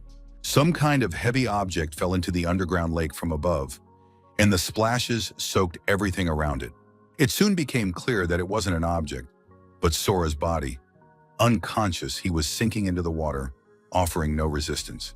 The enormous stone cave was covered with stalagmites and stalactites. A stream flowed at its bottom, and everything was rather gloomy. An unfamiliar warrior with a huge sword in his hands walked through the cave, dragging the young man's body behind him by the leg. It was Sora, who had finally come to his senses from the jolting and the blows against the rocks. The young man realized he was alive and now wanted to know where he was. Soon, the face of his dying mother appeared before his eyes, and everything immediately came back to him and flooded his mind. Sora couldn't hold back his tears and began to cry, covering his face with his hand. After all, he had promised to protect his parents. So why had it turned out this way? The swordsman replied that it was unbecoming of a grown man to cry like a child. Sora was finally able to stand up. He asked the stranger where his parents were, if they were alive, and who had saved him. The swordsman, looking at the boy, replied that he resembled the chosen one, but at the same time had too many weaknesses. He needed to accept this reality as a fact. Your parents are dead because of you. Hearing these words, Sora felt like he was about to explode inside, but he knew it wouldn't help. The stranger took the boy firmly by the hand and said they needed to move on. But then the young man started throwing a fit. He began screaming, demanding to be let go because he was going to go back right now and find his parents, since they weren't dead after all. Sora felt that the stranger wouldn't let him go, and he wanted to strike the swordsman to free himself from his grip. But his hand was caught in some strange claws, and he couldn't land a blow. After that, the swordsman shoved the boy away and asked furiously how he dared to raise his voice at him. Could the young man really treat the man who saved his life this way, instead of thanking him? But if the situation was so deadlocked, then the swordsman, just as he had saved the young man, could just as easily kill him if they couldn't mend their relationship. The stranger explained that Sora's connection to the divine power had been severed by the Atropos scissors, and now without divine blessing, he was nothing more than an ordinary mortal. The swordsman said that they would restore the connection to the divine power within Sora, and he should approach this with understanding and gratitude. After that, the swordsman said they would teach Sora how to use the divine power properly. And now the boy could say whether he would go with the swordsman or stay here. Sora, though angry at this man, still understood what he had to do. He readily accepted and shook his hand, even though the swordsman asked him not to think of him as a good guy, since they were more like enemies. And that sounded very strange. The boys hadn't gone far when they suddenly saw someone in one of the dungeon's labyrinths. Monk Yukio blocked their path and said, until the swordsman explained who they were that he was talking about, the monk would not allow them to take his injured friend away. Shuzenji bowed deeply to Sora and apologized for failing to protect his family. As a result of the backlash from the divine power, he was swept underground and barely survived after falling into some kind of lake. But as long as the monk was alive, he would fulfill the promise he had made to the young man's parents. The monk warned the stranger, if he planned to use Sora's divine power for his own personal gain, he would never allow it. The swordsman was surprised, for this barely living monk was trying to act all-powerful. Yukio replied that he wasn't afraid of death because clinging to life was a sin, so he wouldn't back down, and the monk removed the blindfold from his eyes. But he wouldn't be able to look the boy's parents in the eye when they met again in the afterlife if he didn't fulfill and keep his word now. The swordsman replied that in this situation, they needed to ask this youngster's opinion, and Sora admitted that he dreamed of avenging his parents' deaths, but he didn't have the strength right now. And if this swordsman helps him awaken fully, then Sora couldn't care less who uses him. He's ready for anything. It was very painful to hear such words, but at the same time, he understood the boy and had to respect his choice and decisions. The monk took the sword from behind his back, handed it to the boy, and asked him to take it with him. It was a parting gift from his parents. Sora took the sword in his hands and felt a certain power. This power and these feelings had been familiar to him since childhood. It was the power of his mom and dad, but also something more. The monk confirmed that this weapon had been passed down among heroes for generations, and each of its owners had left their mark on it, but to fully claim it as his own, Sora would need divine power. Sora, as he was now, wouldn't be able to use it, but the boy still gazed in wonder at the sword, which held the memories of its owners. The monk explained that Lady Yu had entrusted the sword to him, saying that Sora would find a use for it when the time came, but for now he must take good care of it. Sora understood that the time would come, and he also thought that his mother had used her gift of foresight and knew exactly what she was talking about. The swordsman was tired of waiting and asked if the boys had finished their conversation or not. And now the three of them were walking through the long underground labyrinths. Sora told them how he had ended up in the tower, then escaped from it, then met his mom and dad again, and then lost them once more. And now the young man didn't understand where he was going at all, or what lay ahead of him. At that very moment, some strange creature sat on a throne. For many years it had shown no signs of life, but at that very moment, its eyes lit up with a bright light. The trio had been walking through some underground corridors for quite some time. The monk didn't even know there was such a vast space beneath the sixth refuge. The swordsman didn't understand why the monk had tagged along with them, but Yukio replied that he planned to protect the son of his deceased friend. The swordsman thought this was utter nonsense.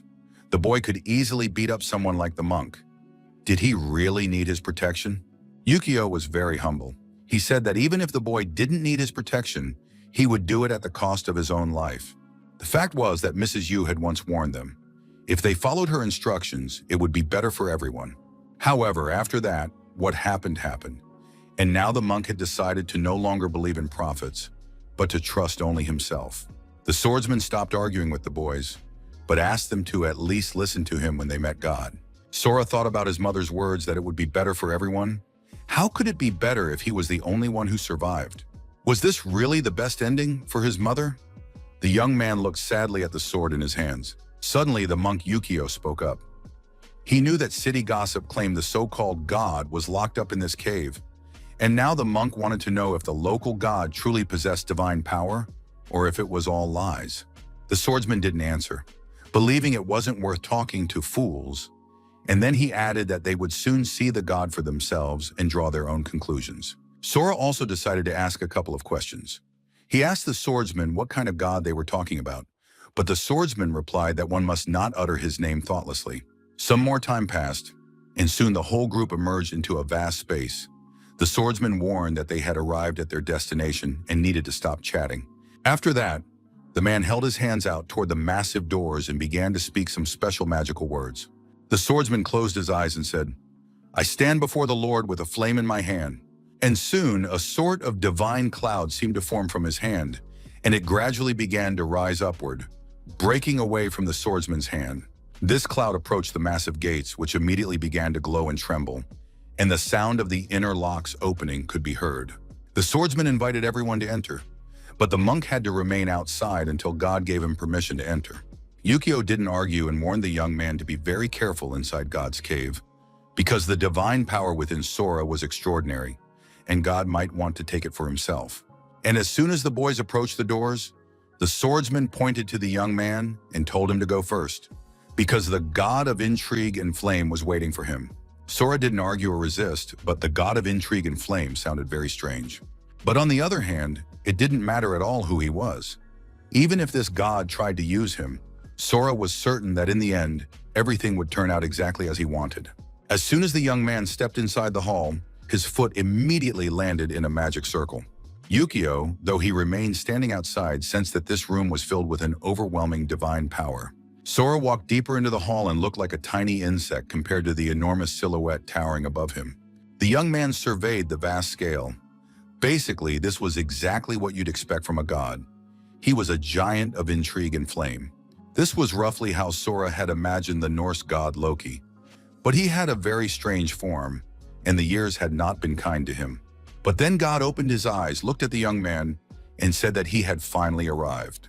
God was immediately very surprised, because this young man remained calm at the sight of God. It was immediately clear that he was no ordinary person. The god asked Sora if he wished to avenge his fallen family members. The young man was quite honest and sincere. He put his hand on his heart and said that this was the only reason he had come here. Sora's connection to divine power had been severed by a sacred artifact. If the young man wished to restore it, he would have to pay the appropriate price. Sora replied that he was ready to do anything for this. If God would help him, he was here precisely for revenge. God remained silent, and then the young man wondered, could it be that this was still not enough? Sora paused to think for a moment and added that divine power alone wasn't enough for him, because he needed absolute power to crush his enemies. Sora pointed his finger at God and asked if God could give him all of this. God demanded that the boy not get too big for his britches. Why did he think he could afford to throw words around so carelessly in the face of God? After that, God grabbed the boy and squeezed his hand tightly, nearly squeezing the life out of Sora. Sora smiled and told God that he had brought him here through his servant because God wanted something from him. Sora suggested God take a guess. Surely God was planning to suck out his divine power to revive that wreck he considered his body.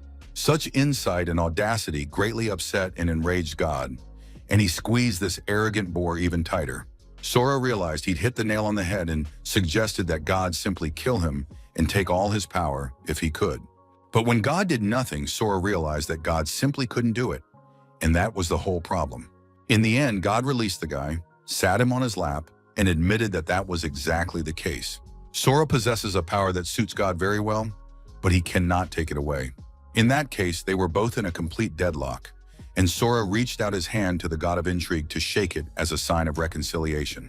Sora already knew that the power he had absorbed in the tower was comparable in strength to that of the Norse gods. But if even such a significant figure in Norse mythology as Loki cannot take away divine power, then that means Loki must treat a mere nobody like a human as an equal partner. Loki was forced to admit that this guy had guts. For a mere mortal, he was remarkably brave and fearless. And the god extended his claw to the young man, which he was to grasp as a sign of agreement and reconciliation, confirming their desire to work together in the future. But still, the god Loki wanted Sora to remember once and for all. None of those who had treated the god Loki with contempt had survived. Sora replied that such empty threats only fed the bright image of the mighty god. Loki already realized that this guy would be a real thorn in his side, but in his current state, Loki wouldn't last long anyway. God Loki really did look terrible and felt even worse, so he cleared his throat and said he would be brief. Sora realized that since they were partners now, He needed to show a little goodwill, so he addressed God respectfully and asked what he had in mind. Loki replied that the boy must return to the tower. Sora immediately recalled that dreadful abyss, where he had practically turned into a monster because he was constantly preoccupied with blood and killing. There are currently only 16 towers on the planet, each containing the various powers of the gods. Other Norse towers had also opened, but none of the beings familiar to the god Loki had awakened. And now Loki and Sora cannot allow other hunters to get their hands on their tower. Sora didn't understand why the other Norse gods hadn't awakened. And then the god could no longer contain his rage and confessed. The fact was, they had all been betrayed. He would explain the details later. For now, Sora needed to know only one thing. From now on, all the Greek gods are their common enemies. After all, Sora wants to gain the power to defeat all enemies in his path. And that is exactly the power Loki will give him, along with a choice. Sora would be able to absorb the power of the giant Surtur's flame, and a ball of fire appeared before the young man. Its fire will burn away all impurities in the young man's divine power, transforming it into a primal force that Sora will be able to control. But this power will have to be fueled by his own strength, and if his reserves are depleted, Surtur's flame will burn him to ashes from within. The second option is to plant the seed of Yggdrasil, the world tree, within the young man's body. It will then begin to evolve, transforming him into a suitable vessel for divine powers, capable of calmly mastering any divine power. But it would take years for this power to grow. This is the longest path, and Sora is unlikely to like it. The young man understood that the flame of Surtur would parasitize within him, and that it would take an eternity to wait for the fruits of the world tree. But it turned out there was a third option, to use the first and second. In this case, the world tree would grow faster, fueled by Surtur's fire, and the flame would burn away excess shoots, lightening the burden on the boy's body. But in the end, Sora will be doomed, and Ragnarok himself will come for his soul. Losing control for even a moment, Sora will immediately turn to the ashes of madness. That was all the god of intrigue and flame could offer, and now he waited to see what the young man would choose. Sora replied that there was no choice for him here at all. Of course, he would take it all, right away. The god Loki was delighted with the boy, believing him to have a wonderful spirit, and now Sora's body was bursting with new sensations. It felt as though he were burning entirely from within. A few moments later, marks appeared on his arms. Divine marks of fire and tree. The young man screamed loudly and writhed, while the god Loki explained that opposing forces were beginning to merge within his body. And while the rebirth was taking place, the god Loki pondered the oddities of life. Who would have known that the last hope of the Norse gods would end up in the hands of a mere mortal? At that very moment, somewhere in the city, the god of darkness, Fudel, was fighting a monster in a miraculous way. But suddenly his body seemed to start twisting, and he felt sick. At some point, Fudel realized that someone was stealing all his divine power right then and there. He would not allow anyone to invade the Scandinavian tower, and already the bodies of those who had tried to get in lay scattered around him. Several opposing forces met in the town square. Once again, they had to divide the territory. Mukai addressed the military. He said that there were now 17 towers. He was absolutely certain of this. The Lord was also certain that all these towers would belong to him and his supporters. Meanwhile, Sora, who was in the dungeon, was trying to coordinate the work of all his entities, but so far he had not succeeded. The swordsman and the monk looked very alarmed as they watched what was happening in the divine hall. The swordsman couldn't believe his eyes that this insolent youngster was about to absorb two opposing forces. Swordsman Yukio believed in the boy and prayed that Sora would endure this rebirth and trial. Sora finally came to his senses and looked around. Soon he saw a huge tree with many branches and realized that this was his spiritual world. It was the world tree, the seed of which he had planted within his own body. The young man noticed God sitting there with a book. He was completely engrossed in reading and didn't react to the boy at all. But soon he noticed that this mysterious being had stopped reading and was now looking at him. He said that the chaotic divine power contained within the young man allowed one to read the past. The deity said that the young man's entire spiritual world had been burned to the ground by the flames of rage. As a messenger of Yggdrasil, he could not bear to witness such a tragedy as the loss of parents, and now asked the young man for permission to restore this desolate land to its former flourishing state. Sora agreed, of course, but it was clear that this would not come for free. The god confirmed that this was indeed the case, but among humans, this is usually called a mutual benefit. The deity wanted Sora to choose him as his guardian, but the young man didn't understand who he was. But at that moment, someone let out a wild scream, warning the boy not to let himself be fooled. Flaming axes flew through the air, spinning like shurikens. And a few moments later, the fire swordsman appeared before the deity with the book and cut off the green creature's head. The fire deity said that this green creature wanted to make the boy a slave of Yggdrasil and use him to turn the human world into food for the world tree. And now both representatives of the elements stood near Sora, and he had to somehow reconcile himself with them and them with each other. The tree insisted that they couldn't take the keeper, because the flames would burn the poor boy to ashes. And now a conflict had begun between the two elements, and they had once again resorted to quarrels and mutual accusations.